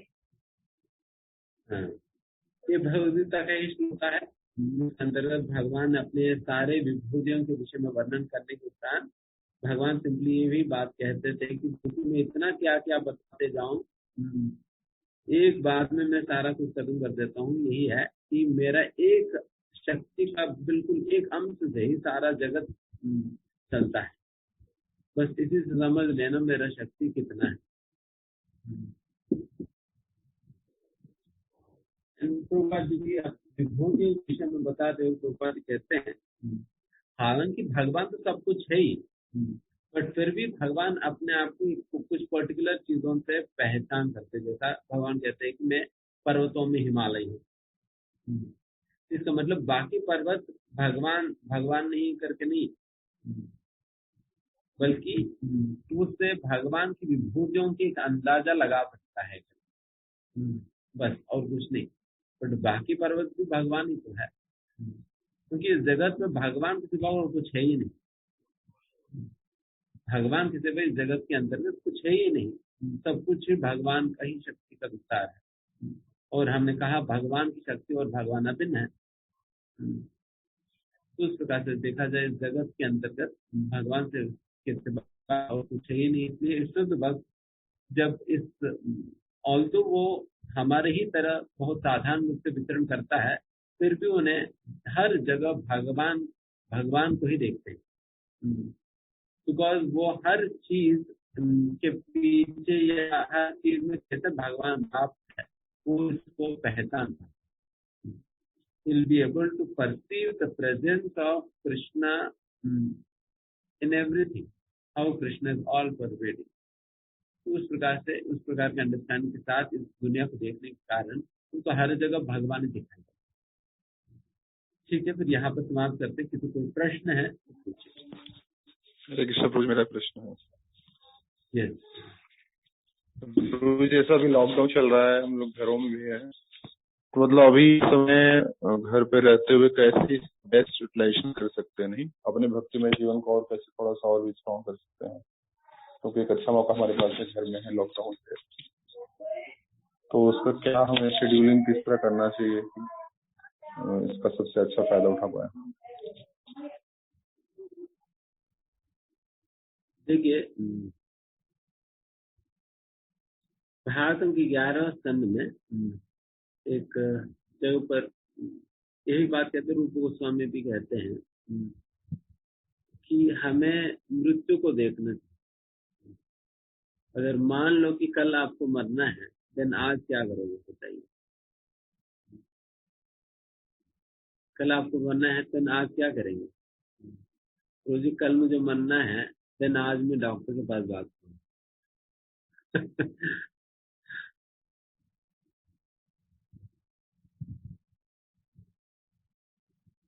कल मरना ही है तो फिर डॉक्टर के पास बात कर भी क्या करोगे। तो इसलिए हमें उस प्रकार की समझ के साथ हम तीव्रता पूर्वक अपनी भक्ति करनी चाहिए। इसलिए प्रभुपाद जी कहा करते थे, don't teach techniques, simply make them sincere. Technique बताने की जरूरत नहीं, अगर व्यक्ति सच में अगर सिंसियर बन जाएगा, देन वो खुद ही करेगा, कैसे न कैसे करके करेगा। इसलिए आप लोग पहले सिंसियर बनिए, देन आपको स्वयं ही पता चलेगा अपना दिन का कैसे उपयोग करें। बिकॉज देखिए, मतलब ये बेस्ट टाइम है आपके लिए, बिकॉज इतना समय तो आपको वापस कभी और तो नहीं मिलने वाला, और तो नहीं मिल, क्योंकि बाकी समय तो माया आपको बहुत एंगेज रखेगी। तो अभी थोड़ा छुट्टी दी है, छुट्टियों का फायदा उठाइए। वैसे भी कुछ नहीं कर सकते हैं, बट लोग क्या करते हैं कि सोने में बिता देते हैं, सोने में और मोबाइल पे और न्यूज देखने में खत्म कर देते समय। इसी को आत्महत्या कहा जाता है, आत्महत्या, because it is literally killing one self, literally, because इतना समय बर्बाद जाता है, क्योंकि सोना और मरना ये दोनों बिल्कुल अभिन्न है। मरना और सोना दोनों अभिन्न है, क्योंकि सोना मतलब इस प्रकार से कहा जाता है कि मतलब थोड़ी देर के लिए मरने के ही बराबर। क्योंकि जनरली इस प्रकार से देखा जाता है, जब किसी को छुट्टी दिया जाता है ना, तो व्यक्ति को लगता है कि प्रभु कभी मुझे सोने के लिए नहीं मिलता है, तो इसलिए सो जाऊं। बाकी समय तो वैसे भी सोने के लिए नहीं मिलता है, इसलिए कभी कभी भक्त लोग 8, 10, 12 घंटा सो जाते हैं। बल्कि हमें अपने आचार्यों ने तो यही सिखाया कि सोना, निद्रा आहार विजित हो। जैसे सद गोस्वामी के विषय में कहा जाता है ना, निद्रा और आहार दोनों को वो लोग त्याग दिए थे, बिल्कुल गठा दिए। तो उस प्रकार से बिल्कुल खत्म नहीं करने का, बस जितना चाहिए उतना लीजिए, कोई दिक्कत नहीं है। जितना चाहिए उतना लीजिए। वैसा आज के समय में करना भी है, सिखाए जा रहे हैं थोड़ा ज्यादा सोना है, इसलिए सुबह उठते वक्त वही इंस्ट्रक्शन याद आता है। अच्छा, मैं जल्दी उठ जाऊंगा तो मेरे इम्यून सिस्टम थोड़ा खराब हो जाएगी, तो थोड़े 1-2 घंटा और सो लेते हैं।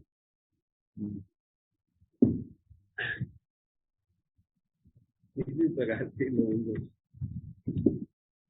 बाकी सारे नियमों को पालन नहीं करेंगे, बट ये वाला तो बिल्कुल खड़ाई से पालन करेंगे।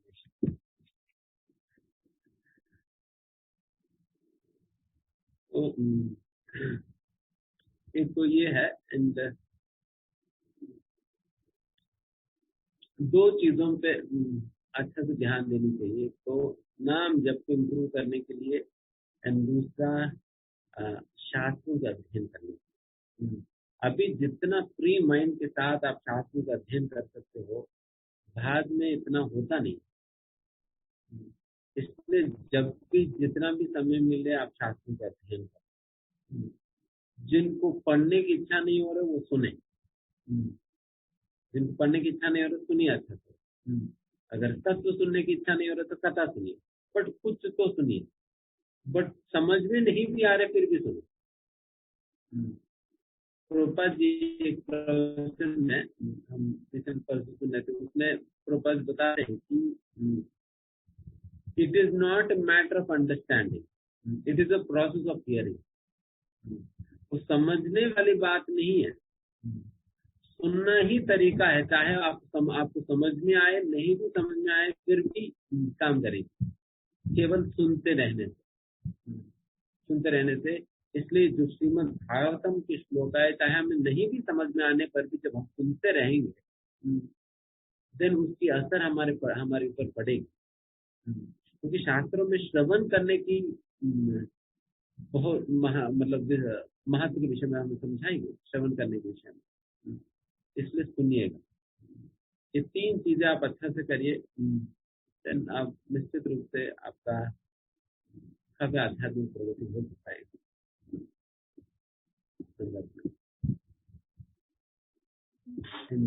उसी प्रकार से रखिए जिस प्रकार से आप ऑफिस जाने के लिए जैसे जैसे भागते थे ना, टाइम पे कहेंगे प्रोजी मैं 8 बजे पहुंचूंगा, नहीं तो देन फिर मेरा लेट कर देंगे, देन पैसा काट देंगे। जितना अर्जेंसी के साथ भागते थे ना, जल्दी जल्दी खाना बनाना, वैसे ही हमें भागने, उसी प्रकार की अर्जेंसी होना चाहिए। अभी कंप्लेसेंसी नहीं, उसी प्रकार का अर्जेंसी कम से कम आप मेंटेन करिए। नहीं तो क्या होता है ना, आपका दिन खत्म हो जाएगी, पता ही नहीं चलेगा कब दिन शुरुआत हुआ। उज्जन अस्तन अभी उद्यन मतलब उदय होना और अस्त होने से एक दिन बीत गया, और कब एक दिन खत्म हो गया पता भी नहीं चलता। तो इसलिए आपका छुट्टियां भी खत्म हो जाएगी जल्दी, बहुत लंबा समय नहीं है। इसलिए जितना भी समय मिला है तो फिर उपयोग करिए। और किसी कोई प्रश्न?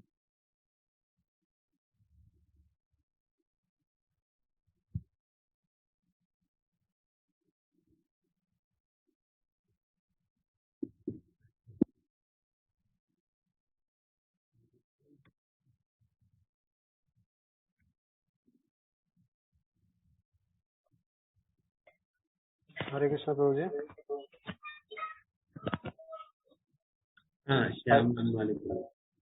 हाँ प्रभु जी, आप बताए थे ना अभी शुरू में सब्जेक्ट प्रेडिकेट में, हाँ उसमें जो ब्रह्मन, परमात्मा और भगवान तीनों का जो कंपैरिजन दिए थे अंग, प्रभा और स्वयं स्वरूप में, हाँ तो इसका क्या कैसे मतलब जो कैसे समझा जाए? अंग को क्या ब्रह्म के साथ रिलेट करेंगे, प्रभा को परमात्मा के साथ रिलेट करेंगे, ऐसे है क्या? Yes yes. तो भगवान स्वयं स्वरूप के साथ रिलेट करेंगे ऐसे? हाँ, तो मतलब अंग और ब्रह्म का क्या रिलेशन है और परमात्मा और प्रभा का क्या रिलेशन है? और देखिए, ब्रह्मा और अंग प्रभा मतलब शरीर की अंगों की कांति है। अंग प्रभा एक ही वर्ड है क्या? अंग प्रभा एक वर्ड है। अच्छा, मैं थोड़ा अंग प्रभा अंगों की कांति, शरीर की कांति है, वही तो ब्रह्म ज्योति है ना। अच्छा ठीक है, तो मैं ये दो अलग अलग समझ रहा था। अंग प्रभा एक है, दूसरा अंश और तीसरा स्वरूप। अच्छा, स्वयं स्वरूप। हाँ ओके, हाँ अभी अब क्लियर हो गया, मैं इसको दो अलग समझ रहा था। ठीक है, थैंक यू गुरुजी, हरे कृष्ण। जैसे यहाँ पर सकाम और निष्काम कर्म। सकाम कर्म मतलब काम के सहित, कोई इच्छा के सहित कार्य करना, और निष्काम मतलब बिना किसी प्रकार की अपेक्षा की कार्य करना, कोई एक्सपेक्टेशन नहीं है।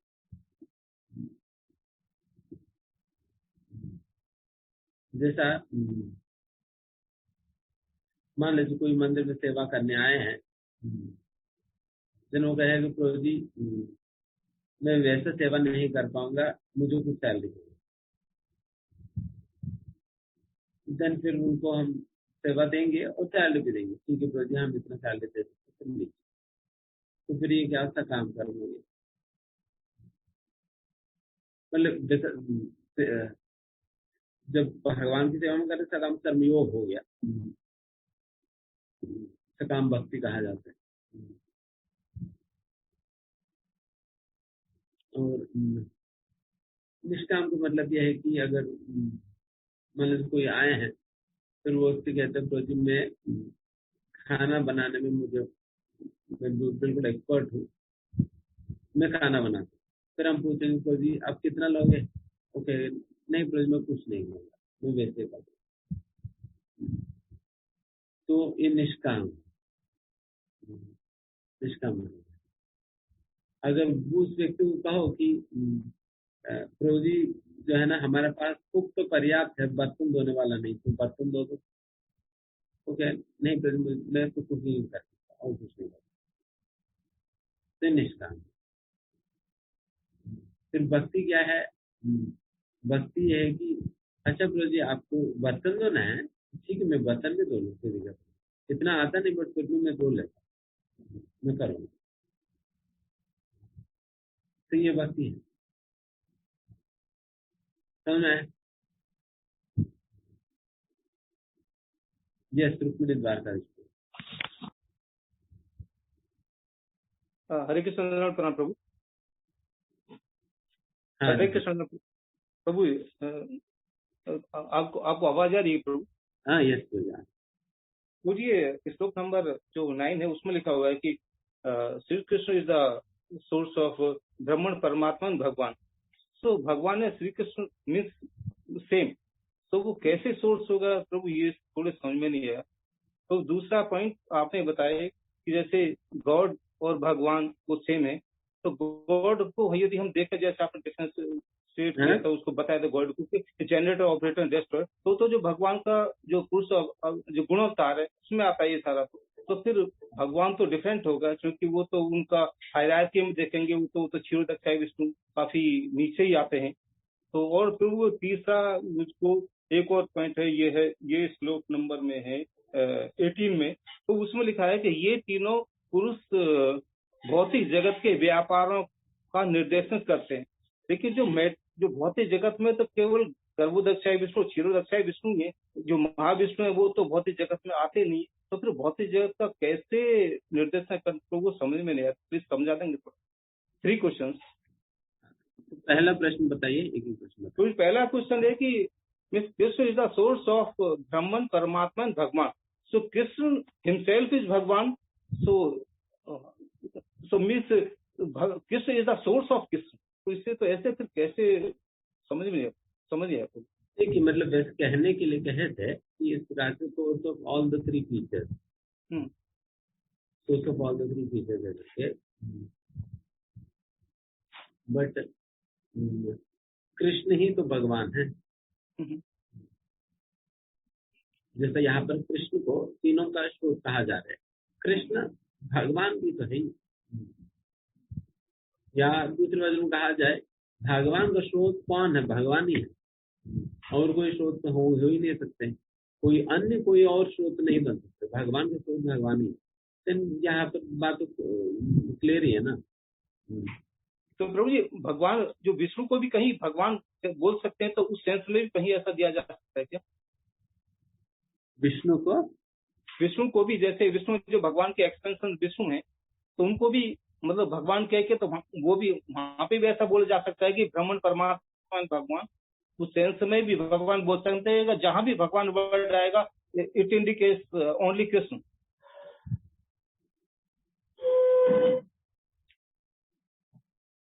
देखिए, उस प्रकार से हमें इन जनरल कृष्णा और विष्णु में हम किसी प्रकार का अंतर नहीं देखते,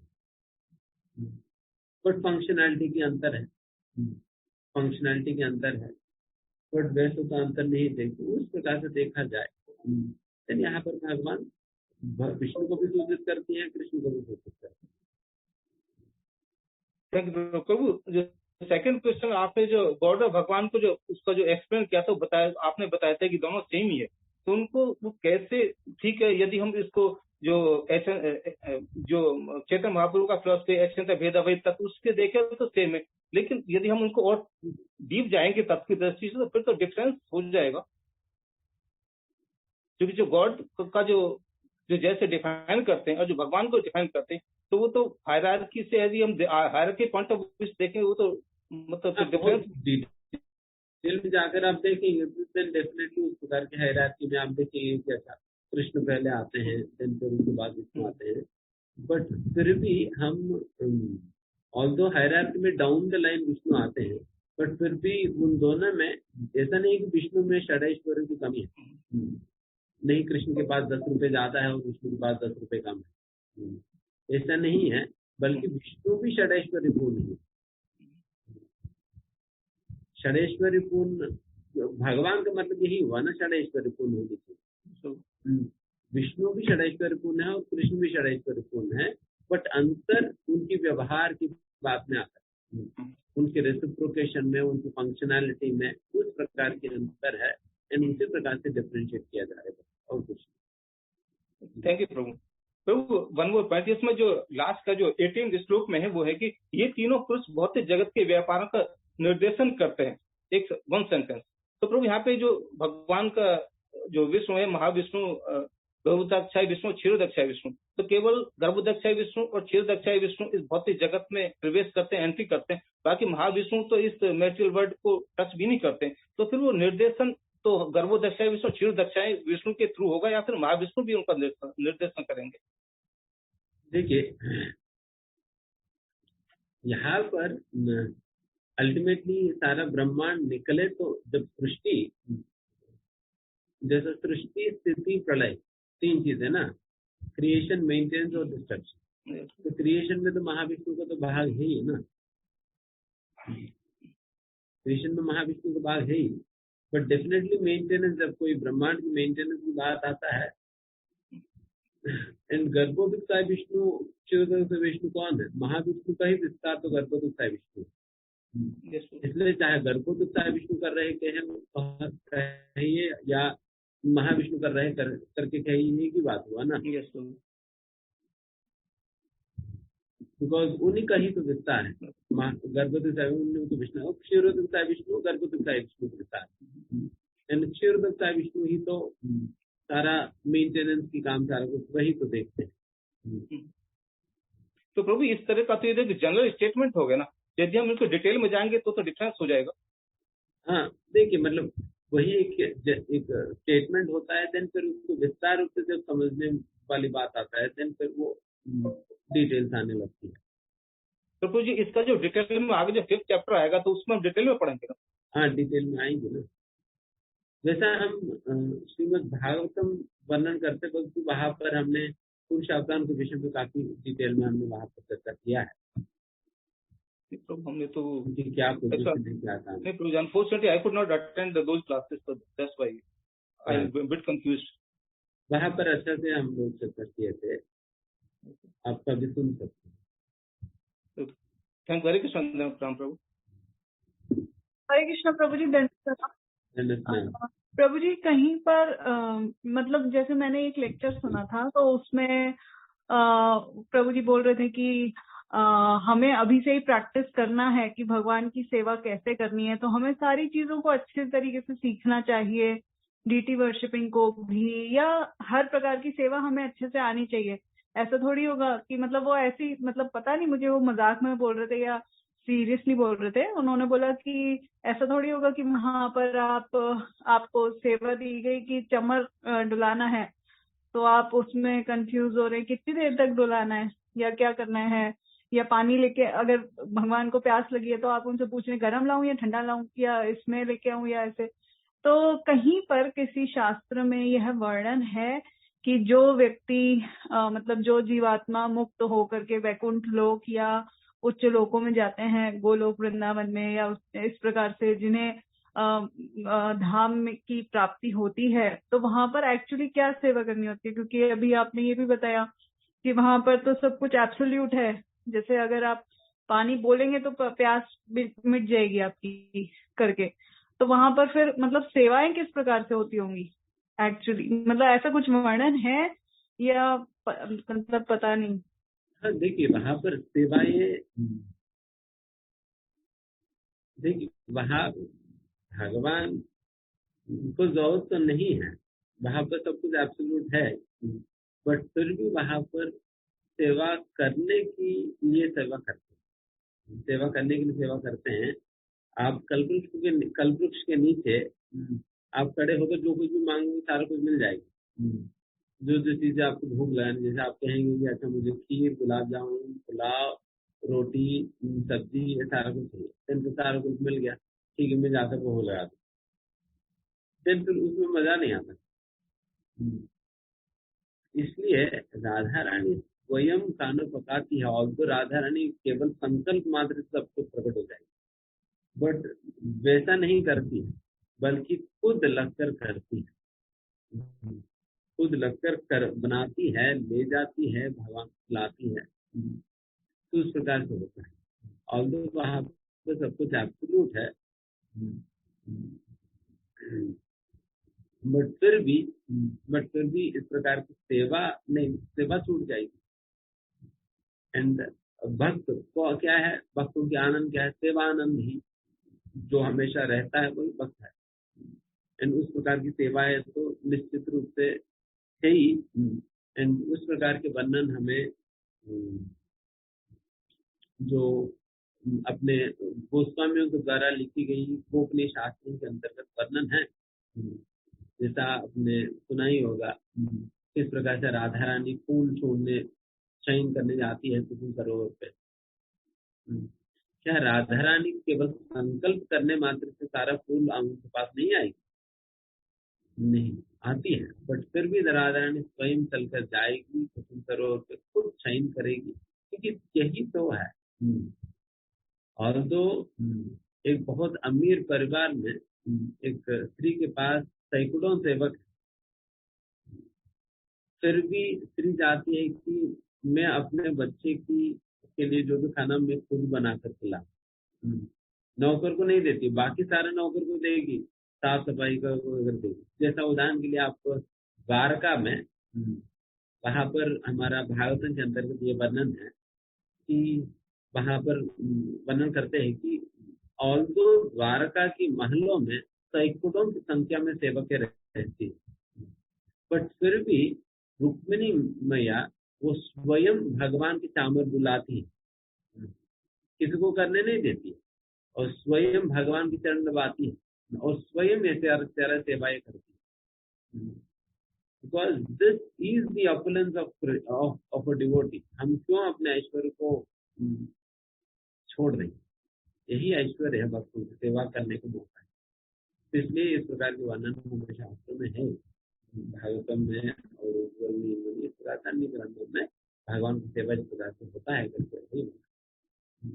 जैसा किस प्रकार से राधा रानी की इच्छा के अनुसार या भगवान राधा कृष्ण की इच्छा के अनुसार जो पौर्णमासी उनके निर्देशन में तुलसी देवी इस प्रकार से असंख्य तोतों के साथ राधा कृष्ण की कुंज की व्यवस्था सब कुछ करते हैं ना, तो सारा तो सेवा है। ये सारा वर्णन है, कुंज की व्यवस्था करना, खाना बुलाना, भोग बना कर खिलाना, फूल चयन करना, सारा है। ठीक है प्रभु जी, एक और क्वेश्चन। जैसे मतलब हम कहते हैं कि हर एक व्यक्ति का एक शाश्वत रूप है किसी धाम में, जरूरी है वो गोलोक धाम में ही, मतलब जैसे हम कहते हैं ना कि हम तो हमारा फॉल डाउन हो गया तो हम यहाँ इस भौतिक जगत में आ गए, हम गिर गए, एक्चुअली तो हम भगवान के नित्य दास हैं और हम मतलब धाम में थे। तो क्या हर जीव जो है वो एक्चुअली गोलोकवासी ही है, या हो सकता है जैसे आपने पहले भी बताया था कि जो मत्स्य अवतार हैं उनके भक्त अलग हैं, मत्स्य रूप में जो भगवान की सेवा करते हैं तो मत्स्य लोक में वो लोग होंगे, तो उनका शाश्वत रूप मत्स्य लोक वाला ही है, या फिर वो गोलोक धाम में भी उनका कुछ रूप है, तो वो अलग अलग होते हैं या वो सेम होते हैं? देखिए,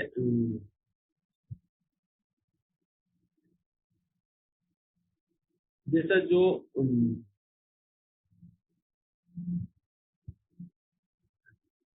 जिस प्रकार की भावना हमारा भगवान के प्रति रहता है उसी भावना के अनुसार अनुरूप ही हमें धाम मिलता है, धाम की प्राप्ति होता है। जैसा अगर किसी का भगवान श्री राम के प्रति भावना है तो वो साकेत धाम जाता है, तो साकेत धाम में रहते हैं। बट एक समय पर, जैसा हम लास्ट टाइम एक क्लास में हमने ये बात भी बताया था, एक प्रभुपाद जी शिष्य प्रभुपाद जी से पूछते हैं कि प्रभुपाद जी हम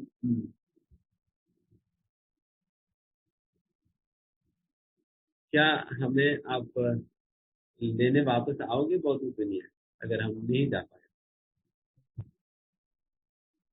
आप तो बहुधाम चले जाएंगे। फिर प्रभुपाद जी कहा कि मैं साइमल्टेनियसली वहां भी हूँ या यहाँ भी आऊंगा। इस प्रकार की साइमल्टेनियस एग्जिस्टेंस कई बार संभव है, भगवान कृपा के कारण साइमल्टेनियस एग्जिस्टेंस भी संभव होता है। जो कृपा शिष्य के बाद वो कहे हैं उसके प्रमाण क्या है। एंड जैसे गोप कुमार की कथा में तो हम यही बात सुनते हैं कि गोप कुमार वैकुंठ में कौन तो जाते हैं, बट वैकुंठ में भी वो संतुष्ट नहीं रह पाते। साकेत धाम भी पहुंचते, वहां पर भी संतुष्ट नहीं रह पाते। फिर फाइनली वहां से भी उनकी एलिवेशन हुआ है करके ये बताया जाता है। वहां से भी उनकी एलिवेशन हो सकता है, बट अगर व्यक्ति वही रहना चाहे देन वही रहे। जैसे भौतिक दुनिया में ही हम रहना चाहे तो भौतिक दुनिया में रह ही रहे ना इतना समय से। क्योंकि हम यहाँ रहना चाहते हैं। उसी प्रकार से अगर कोई साकेत धाम में रहना चाहे तो वही रहेगा, अगर वो और ऊपर जाना चाहे तो वो ऊपर जाएगा, उनकी इच्छा के अनुसार, उनकी भावना के अनुसार होती है। जैसा मुरारी गुप्ता को तो उनकी भावना को तो चैतन्य महाप्रभु नहीं बदल लेते। महाप्रभु बहुत प्रसन्न थे कि नहीं आप इस प्रकार से राम जी के पास हो, लॉयल हो, तो फिर वैसा मुरारी गुप्ता जो हनुमान जी से अभिन्न है तो वो साकेत धाम में तो रहेंगे। इस प्रकार से। थैंक यू प्रभु जी। हरे कृष्ण प्रभु जी। हरे कृष्ण प्रभु जी। यस। हाँ प्रभु जी, एक वार्ड समझ में नहीं आ रहा था। ये 18 नंबर श्लोक में था आयाम, भगवान चतुर्थ आयाम में रहते हैं, ये क्या है आयाम, चतुर्थ आयाम? क्या बताया? ये 18 नंबर श्लोक में आया, पूर्ण पुरुषोत्तम भगवान स्वभाव से प्रसन्नचित है, उनके आमोद प्रमोद या उनकी लीला पूर्णतया दिव्य है, वे अस्तित्व की चतुर्थ आयाम में रहते हैं। ये आया सेंटेंस, ये क्या है? अस्तित्व की चतुर्थ आयाम में रहते हैं, क्योंकि हाँ 18 श्लोक। हाँ 18। अच्छा, तात्पर्य में? हाँ ये सर। कौन सा पैराग्राफ में? फर्स्ट लाइन, सेकंड लाइन, मतलब फर्स्ट वही पैराग्राफ से सेकंड लाइन है। Yeah, he is in fourth dimension of existence. Although the material world is measured by the limitations of length, breadth and height, the Supreme Lord is completely unlimited in his body, form and existence. ये पहला line है, second line है। ये चतुर्थ, ये वे अस्तित्व की चतुर्थ आयाम में रहते हैं, क्योंकि यद्यपि भौतिक जगत लंबाई चौड़ाई, ये वाला लाइन मतलब पहला सेकंड लाइन है ये।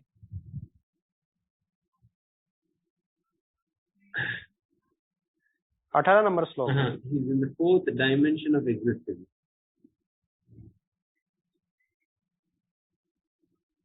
अच्छा, आपके पास इंग्लिश तक बुक्स है क्या प्रभु जी? अच्छा, मैं हिंदी से पढ़ रहा था।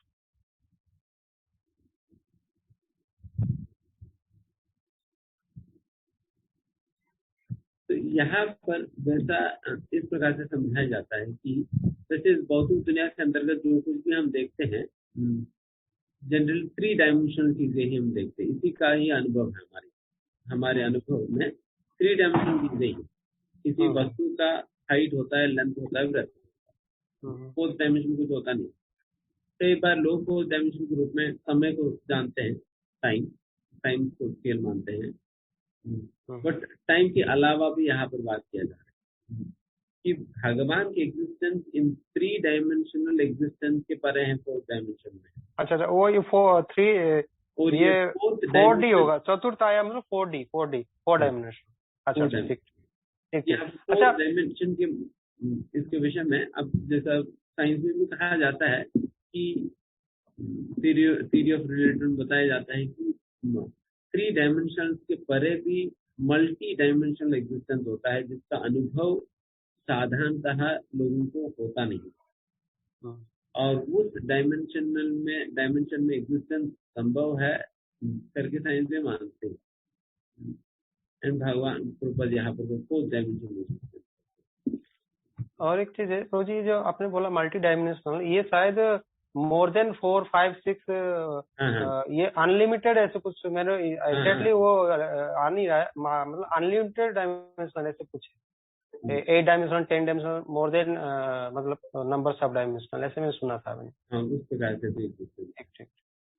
Thank you very much. इस प्रकार से हम आध्यात्मिक दृष्टि के अस्तित्व को शुरू करते हैं। ठीक है, यहाँ समाप्त करते हैं। धन्यवाद। श्री चैतन्य चरितामृत की जय। इसके सदान चेतन प्रभु की जय।